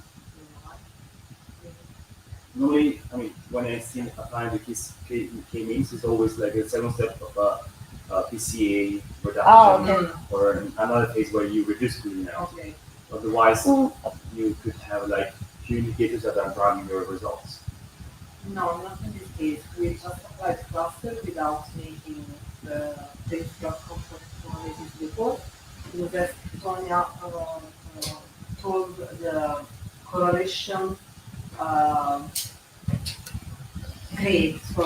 about this big set of variables was really lower than we expected. So we just made this cluster analysis without reduction. Yeah, exactly. In other words, we combined, for instance, when we studied the energy saving at the area, we made the principal component analysis because our main work was to understand which main urban characteristics affecting urban saving energy, and so we made principal component analysis plus cluster analysis. In this case, we needed a classification to identify the predator stages, and so just applied cluster analysis with the correlation step that is provided by SPSS. This is the reason. But this is another work that we make with other morphological indicators to consider and so on. About what Francesco was saying is the spatial correlation. That's where there are 2 main schools, I would say, in urban morphology approaches that have been developed like recently, and it's always to have like a fine range, like finer than the one that they use. And in that case, of course, the spatial component we actually included. So you included like instead of clustering the intrinsic descriptor of each spatial unit, we can apply spatial correlation, or you can use segmentation of quantile around a specific boundary, and then you cluster those spatialized indicators. So this is what the solution has been. This is what I've been very kind of like kind of recent. And then I have a last question. Sorry. Yeah. Please. I am in for this. So. I need to understand what are you going to do with these clusters, because I've seen that you put together morphological, environmental, and social factors together. Yeah. So what are you gonna correlate, or how you are gonna use it? Because depending on the final target variables, you could have some problems in tautological. You know, if you are studying environmental things, but you already put environmental stuff in your clustering, then how do you know which is the component, which is the aspect of the conform that is about the metrics of that is output of the cluster. But how you are gonna use these results in the next step of the environmental? Okay, analysis? okay. Because I mean, just clustering, we can see it like we have an exposure of clustering, so we want fabrics, but always it depends on what are the next steps of your analysis that you have to evaluate if the clustering is good or not. Important thing is to know the context where we want to plan it, some intervention and solution, because when you're planning these, you have to consider also what are the urban characteristic in a large buffer of the open space. So the solution is not to solve the problem in the point of open space. So we read the results from the cluster analysis, understand the need of the set, the area, the context, and understand also the physical indicators that give us the information about, for example, the I think the dimension, surface, where a kind of intervention have effectiveness. So another thing is about the slope, or maybe is a space where there are schools, where there are a lot of people, so we can make a solution where the effectiveness gives some improvement also for social problems. And so we make each intervention solve a phenomena. We define the urban island, the flooding, and the energy consumption for each intervention, and also each cluster, according to the classification, is some needed about UE flooding as a context variable. Yeah. For your intervention. Yeah, and also the indicator of pulse that I introduced before, where tell us also where the mortality or the cost or the different problem are located. So the match of this information give us an effective list of open space with a lot of attributes, and the layer that compose the input data of environment are characterized in different materials or different surfaces and arrangements. This is a very complicated, but it takes a very long time also to understand how to match this data and information, because in theory it's easy maybe, but in practical, combine QGIS, this environment and microclimatic simulation, it's of course. Luckily, the environment give us the opportunity to work on QGIS directly and have the output results in QGIS directly without make a lot of raster. So all your analysis have been made on QGIS. Environment is also this analysis. Yeah. Okay. Yeah. So just wonder if it's reproducible. Yeah. Oh yes. Yeah. Of course. Yeah, because the results will be put on some guidelines of the whole project, and so we want to only suggest the steps that can be applied to our Thank you. Thank you. You're welcome. Thanks, Thank you. There are not any other questions. So we can move to the first contribution with Shiva Ramani, who will present a paper entitled renewable energy and landscape transformation, and GIS-based and ecosystem services assessment.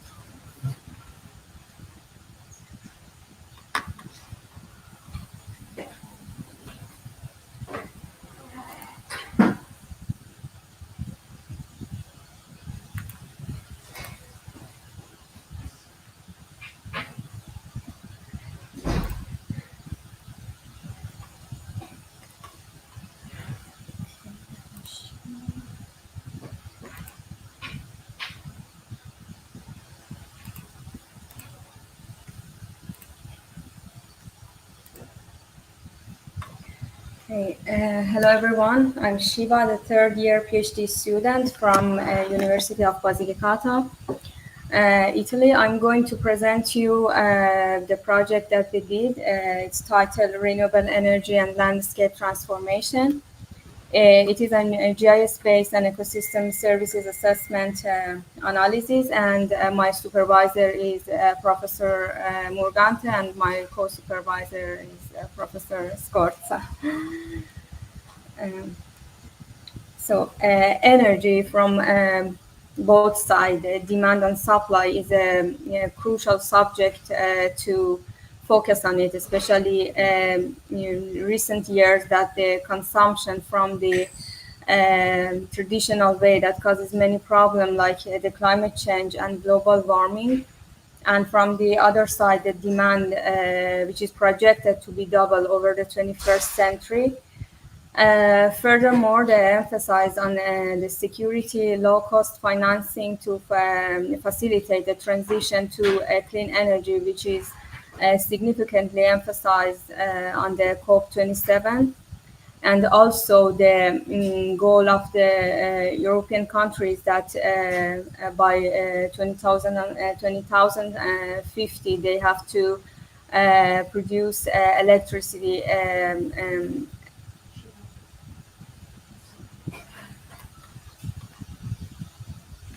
Thank you.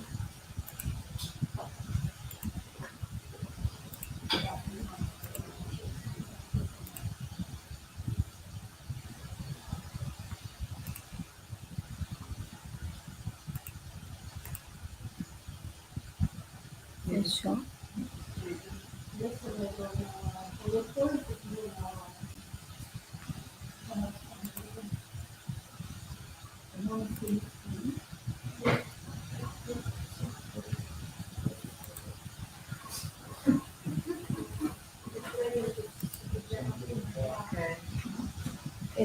Devi prima tu hai presente? Hai fatto presente? No, non togliere. Poi rimetti sulla presentazione. Poi fai con questo e devi presentare questo. Ok? E poi continua qui. Ok. Poi adesso no. È ritardo? Sì, sì, è ritardo. Grazie. Okay, thank you. But despite the clear economic and environmental benefit that this renewable energy technology that give us, in the other side, their installation can face local opposition to the concern about their impact on the landscape and the effect that it has on the environment. So the aims of the project is to figure out how renewable energy sources development can influence land use pattern over the time. Also, how we can balance the renewable energy growth with the environmental sustainability. And finally, to provide a valuable insight for policymakers and planners, also for researchers who are working on the sustainable land management and renewable energy sources.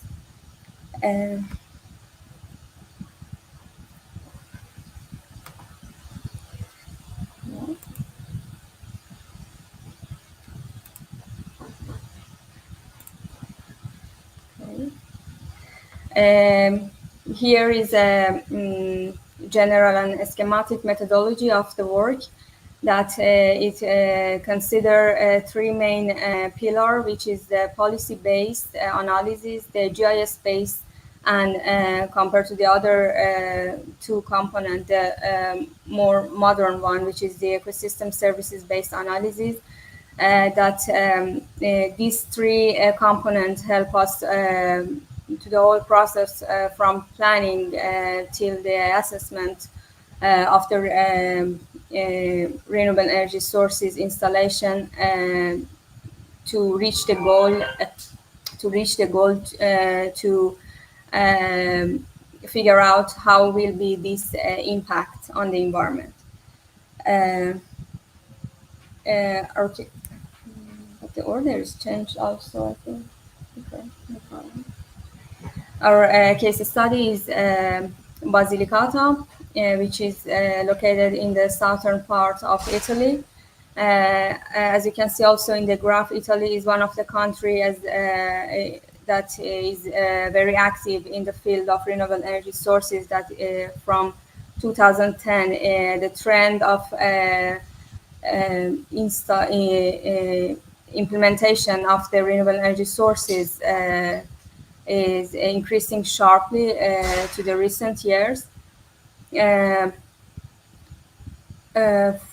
the analysis, we did it for a different time interval from 2008, which is the beginning year of in this kind of installation to the area. To the second period is 2018, which is the increasing period and the recent years that it's reached a peak. Our focus is on two renewable energy sources, which is solar panel and wind turbine. About the data collection, we mainly use the data which is available on the website of GSE, but because the last updated time is 2021, we also use the Google Map and Orthophoto, also the data which are available in the regional website of Basilicata to make the data precise and updated. So for the first part of the analysis, which is policy-based, our reference is the energy plan of the Basilicata, which is well defined and in detail which area are banned to this kind of intervention. And they are divided into four main groups. The first one is areas that are subjected to protection of the landscape, like historical, artistic, and archaeological sites, like UNESCO and monumental heritage. The second group are areas included in the territorial functional ecological system in the Basilicata, like a protected area. Agricultural areas are banned for this kind of intervention. And the last group are areas that are in danger of hydrogeological risk, like wetlands and river and the buffer zone. As you can see in the map, a huge amount of the area are protected for implementing the RES technology. It's almost around 40% of the area, and if you consider also the buffer zone, it will arrive around 60% of the area. About the spatial based analysis of the methodology, we choose a Springling index. Springling index shows a fragmentation effect of this kind of sources in the area, and it already shows a good result in describing the settlement of fragmentation. So we decided to use this index. In the first step, we divided the area in a grid system, which is 1 per 1 kilometers, and then For the photovoltaic, because they already have the surface, we just consider a buffer zone 25 meters. Although for wind turbines that they don't have surface, it was important for us to have create a cluster. So based on their power, which they are mini, medium, or big, we applied a different buffer zone from 15 meter to 35 meters. The Springling index backbone is the Euclidean distance. For the wind turbines, we put them in a cluster if they are in the proximity of 250 meters. And in this map, you can see the result. As you can see in the first period, we have a lighter color, and as the time is passing, for the recent years, the color getting darker. So the Springling index increasing, it means that the fragmentation of this kind of installation in the area is increasing as well. The second period, we can call it a transitional phase of this technology in the area, and the last year it shows the peak of this fragmentation in the area. The other pillar of the methodology is the ecosystem-based analysis, and this presentation is part of a bigger project. So here we just present one component of ecosystem services, which is habitat quality, that we calculated through the INVEST. INVEST is an integrated modeling model that combines consider biodiversity and ecosystem services, and allows to assessment of the biodiversity and ecosystem services, and to identify areas where conservation efforts benefit both nature and people. It's mainly work with a couple of inputs. The basic one is the Corin land cover that we use, the second layer of the Copernicus Corin land cover. It also asks the threat elements for the land cover. Here we consider the agricultural areas, the urban areas, industrial sites, the roads, mining sites, and also the solar panels and wind turbine as the threat elements. The model consider also the proximity to these threat elements and the protection level, also the sensibility of each land use to this threat. This map compare the result for 2 time interval, the beginning and the end of the period that we consider for the assessment. And the bigger map is the differences between 2 maps. That in general view, the result, you can see that the graph shows overlap for the most of areas. So although the blue one is more in the for the second map, it means that this kind of technology has the effect on the ecosystem services. It's not, you can see that for the 0, we have a maximum level of the habitat quality, so the effect it's not so much, but considering also the future data that it will be the next step for my analysis, that there are data in the Geoportale di Basilicata, it proposed some solar panels and wind turbines that they are big scale. So for sure, this effect will be increased because the surface is huge, and also the fragmentation of these renewable energy sources will be increased in the area. So the next step of the study will be adding the other indicator and index that will affect of a changing value of the landscape after implementing the renewable energy sources, like visibility index or noise pollution index. Also, we will add other ecosystem services element to the study, and by considering the future scenario, we will predict how this trend will be changed and how will be the effect.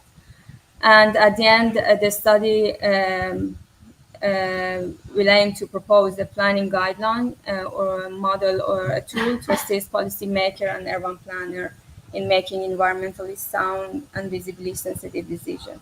And thank you for your attention.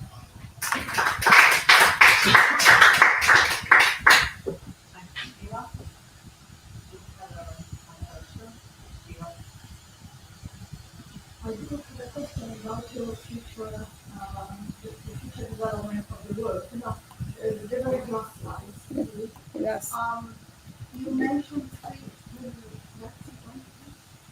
yes. Yeah.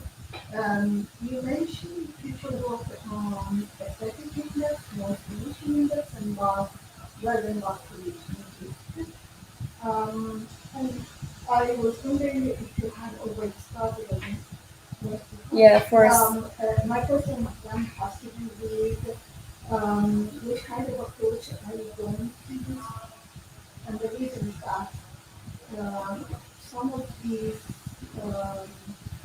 assessments are kind of well established in the literature and in the practice with environmental impact assessment, whereas some others are not. And so I was wondering which tools or indexes or methods you can use, whether you already scoped a number and picked one, or how do you Okay. About the future index that I'm going to add, I'm already working on the static one that I'm calculating the visibility index, especially for the wind turbines. That I use the index model, the scenic value for wind turbines. Also, I calculate for the future scenario, and it shows a huge difference. But for the other indicator, actually, I'm reviewing the literature review, but the only index that I'm working on is visibility. And for solar panels, I use another methodology for calculating the visibility, because in Invest it works with the height, and solar panel doesn't have height, so it's plugin in grass.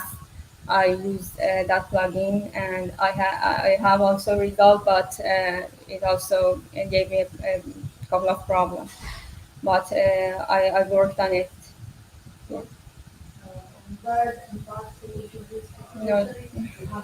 Yeah. No. That was what I was most curious about. No, still not. But now I'm doing also a period of internship, and they already worked on also this kind of analysis, and I'm learning from them. And maybe in the next step, I will apply their methodology, and we will see what will be the result. I look forward. Thank you. Thanks, Shiva. So we are all curious to listen to your about the final event of this project. Yeah. Now know how you resolve this last indicator. That's something. I will be like that. So, as I anticipated you, now we have the third and last contribution. It was not planned for today, but for tomorrow morning in the second part of the session. Laura Shone is going to present. contribution was developed together with Carmela Gargiulo and Carmen Guida, and the title is A Systematic Review of Climate Action Plans, a focus on urban green spaces for adaptation and energy saving.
Okay, I think you can see. So I start. Good afternoon to everyone. My name is Laura Scione, and I'm a PhD student of University of Naples, Federico II. And today I will present to you my first part of my PhD research, titled A Systematic Review of Climate Action Plans, a focus on urban spaces for adaptation and energy saving, which was conducted together with my supervisor, Carmela Gargiulo and Carmen Guida.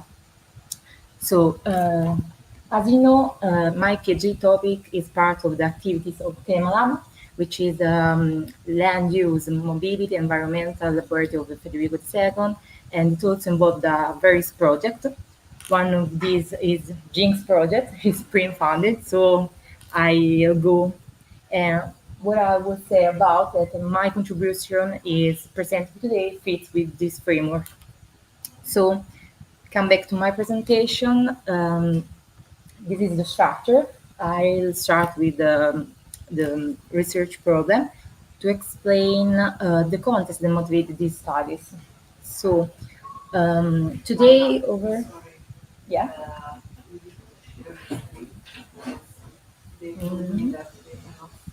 Okay.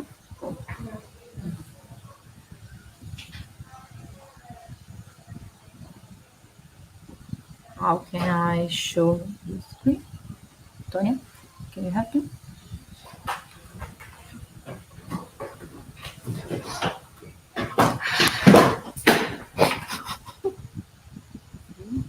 Screen? No.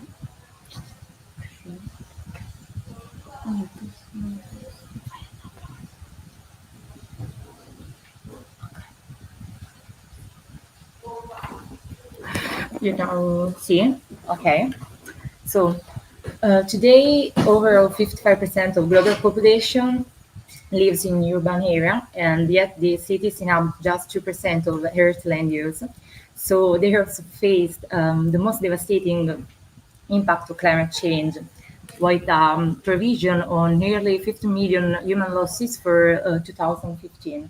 But also cities are the main causes of this crisis because they contribute to carbon emission about 70-50%, but also they are drivers of the global economy. So there is a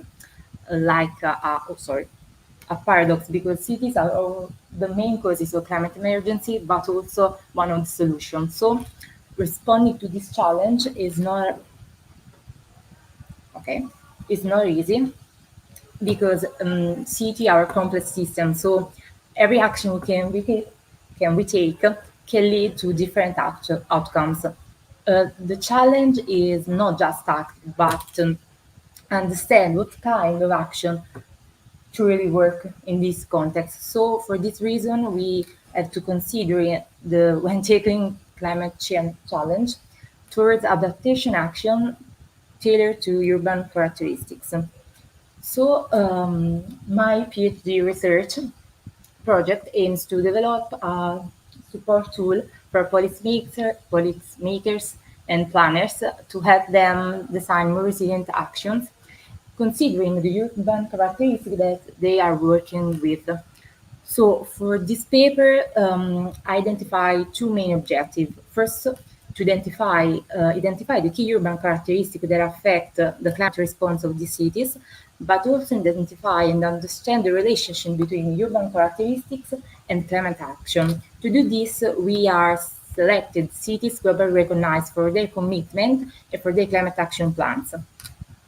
Also, we realized that these results of our work could have contribution of the PRIM project. So it's interesting see our results through the lens of the PRIM project.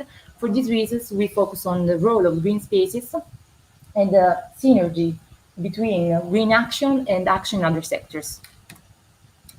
To achieve this objective, we develop a methodology. This flow chart provides a complete overview of this. As you can see, there is two parallel paths. The one on the left is clustering cities. So we categorize cities based on their characteristics. On the right, we see the climate action classification. So we collect the action, the climate action, and classify them.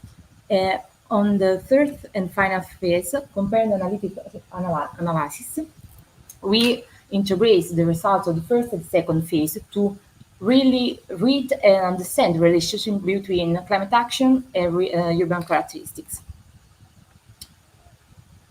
Okay, now I detail the first phase. So the first step here is to select the sample. We select 20 global cities. The selection was made that ensure the heterogeneity in terms of population size, population density, urban morphology, climate risk. So the cities are affected to different climate risks. But key criteria that all these cities are part of the C40 network. So which outline also formal commitment to climate action, but they ensure also that all climate action have the same structures. So another first step is to build a comprehensive profile for each city. So we identify the variables that affect the response of city of climate change. They are based on extensive literature review. If we identify four domains: urban characteristics, environmental characteristics, physical characteristics, and socioanthropic characteristics. Also, for each domain, we describe a set of variables to describe that. For example, for climate characteristics, we have cool degree days that measure the cooling demand of the cities. So this table shows the first idea of set of variables, but another goal of this study is the replicability to this work. So we we work with only open data. So for this reason, some relevant variables were excluded because data was not available for all the cities. So variables go from 26 to 18. But also for verify the quality of this data set, we performed a correlation matrix. This check allowed us to identify and remove high correlation variables. There are two: max precipitation intensity and the maximum annual temperature. They are removed. So the final variables from to 18 goes to 16. Then we also performed principal component analysis to get the latent structures of the variable set and inform also the hierarchical clusterization of cities. Two main outlines from this PCA. First is the climate variables, physical morphological characteristics strongly characterize the main components, but also socioanthropic characteristics. And it's interesting to see that variable green surface related with the green space area have a role, significant role to define different urban profile. So then we perform a hierarchical clustering. This dendrogram represents how the city groups together based on their common features. So we identify first 5 distinct clusters. To describe them, we also we consider the deviation of of these variables from the sample average. This allows us to understand what makes each group unique. For this case, cluster 1, there is a physical environmental of these cities. So they represent a common trait like height range. So they are slope cities, but also coastal cities. And they don't have high use of mobility, sustainable mobility. For cluster 2, okay, cluster, yeah, okay. Cluster 2 is an outline, it's also only the city of 1. Due to this, its urban extension, I think, is higher than a sample average of 300 of percent. We also consider the cluster 3 cities of Accra, Ahmedabad, and Mumbai. These cities have common features ranging from high cooling demand to population density. Next is the cluster 4. They are most European cities, so they share main features. They are primarily related to the socioanthropic and environmental domains, so they have the higher percentage of elderly population on these samples, but also a higher use of sustainable mobility. Finally, for the cluster 5, okay, includes high-income cities with average annual salary, but also they have very high carbon emissions. So now the first phase was complete. We can move to the second phase. Okay, this phase we analyze the climate action plans in very details, and we have been collected over 102,000 climate action to these climate action plans. Now the challenge is to objectively associate each action with sector to intervention. To do this, we use text analysis techniques, natural language processing, and top modeling. This computational approach allowed us to automatically assign a primary intervention sectors to each action, but we also recognize that it's difficult to assign an action a single category. So we also consider the second sector to intervention. We call the co-benefits, and I'll show you this part of the database that we collected.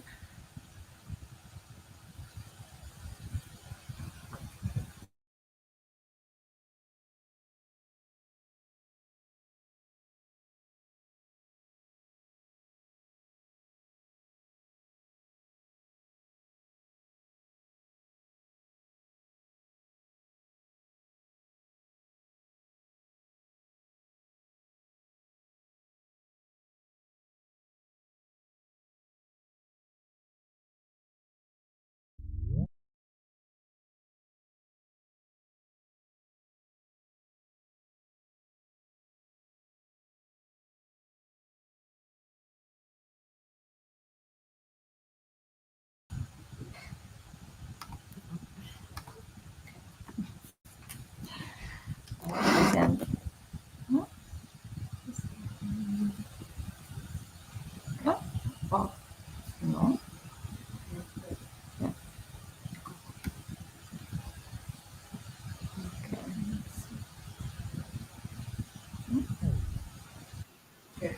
Okay. We can do this. Okay. Okay. So this is part of database of action. As you can see, for each action, we recorded the cities, the description, the goals, and 2 sectors, the first and the second sectors. Now I go to the third phase. Here was what everything comes together. We integrate the results of the first phase and the second phase to really understand the relationship between action and climate action and the urban characteristics for each clusters. To do this, we develop a radar chart. X-axis represent a sector of action. We start with cluster 1. Please remember there are coastal cities with significant green areas and steep slopes. So also the sector they implemented considered this. So the main sector are mobility and transport and risk-based biodiversity. They consider this sector with a dust set for all of them, of the action. So a few examples is for mobility and transport, for example, Los Angeles electrify all buses. For this reason, to also improve the low use of sustainable mobility. And also for green space and biodiversity, Cape Town implemented a focus on tree planting program.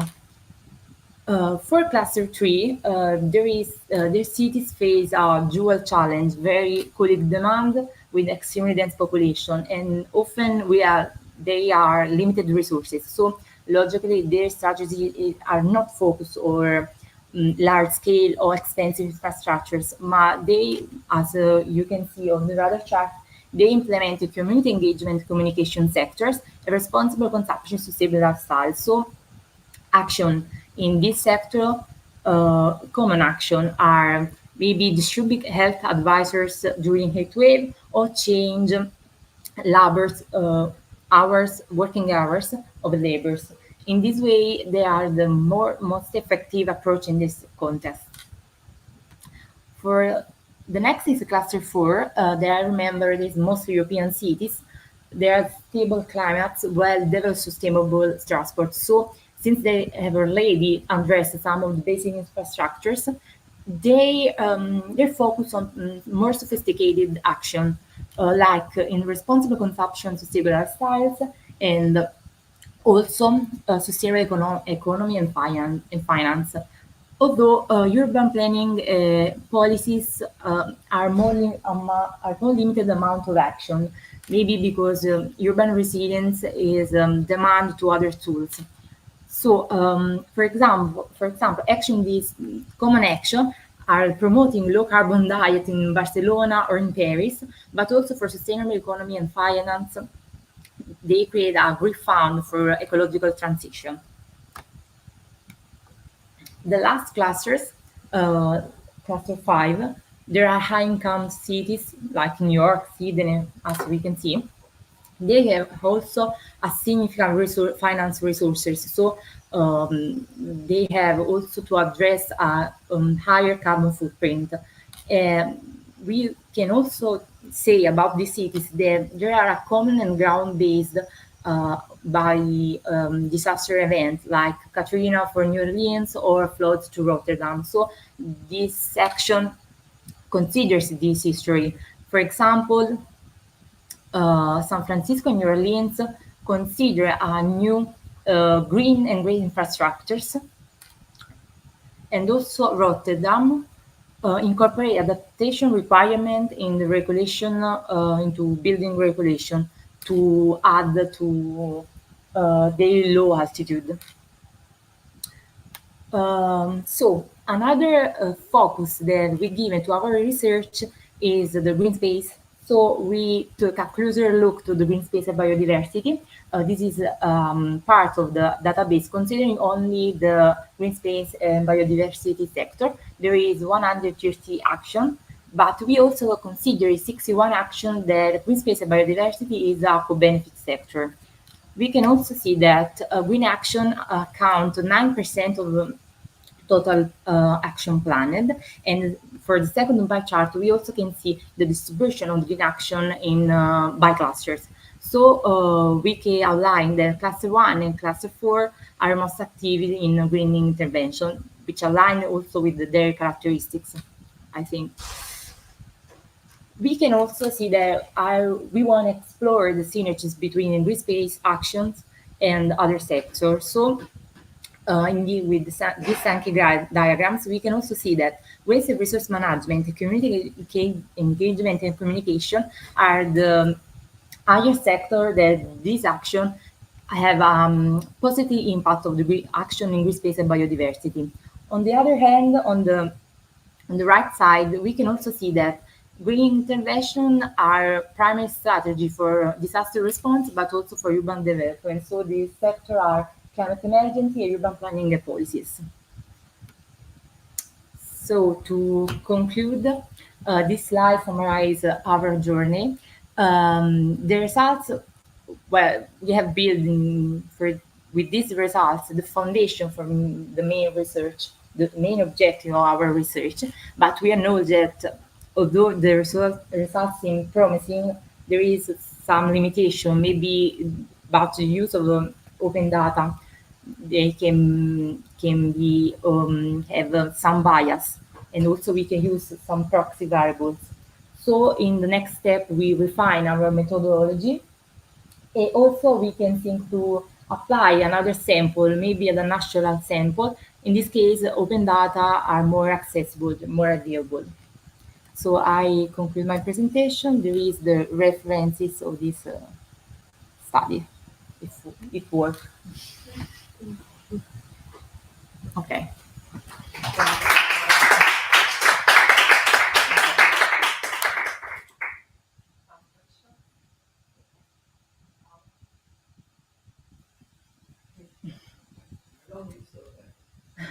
Yeah. We work a lot analyzing and constructing these corrections that we are something. You are going through a problem that is a general problem. You have those lists because generally the approach for climate planning illustration is connected with an activity of selection of suitable action, feasible action towards specific concepts. When you mentioned that you already taken information about 1,200, Yeah. I put on you a question. We worked a lot about this. We understood that short lists are used. Long lists Or no. Yeah.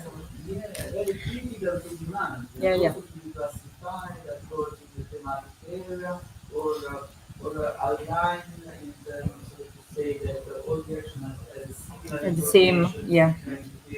comparable activity and so on. So I think that this remains a problem.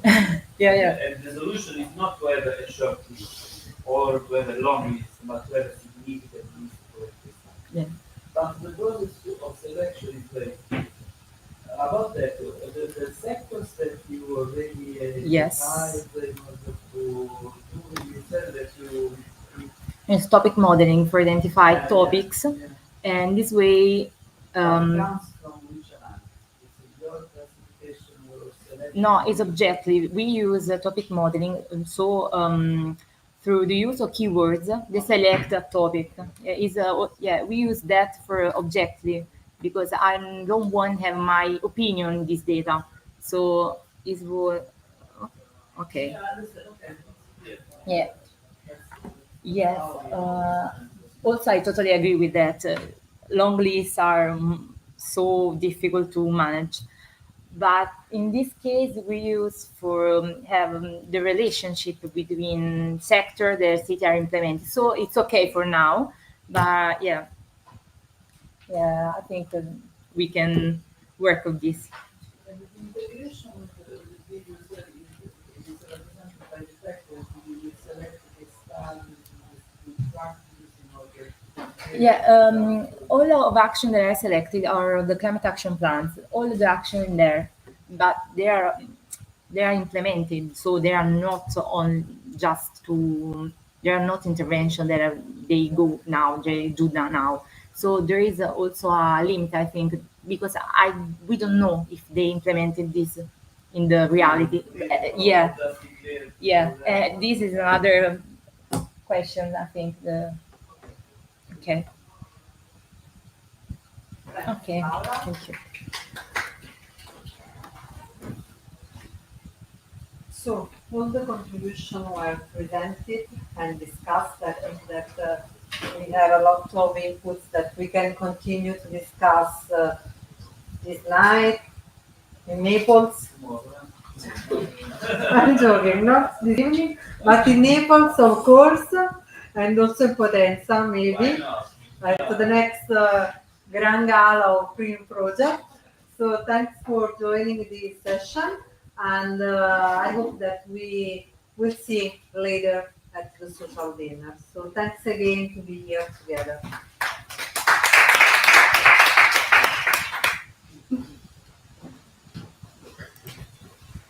Bye everyone. Ciao. Ciao! Ma neanche più il mouse funziona. Ah, l'hai staccato, aspetta. Ok.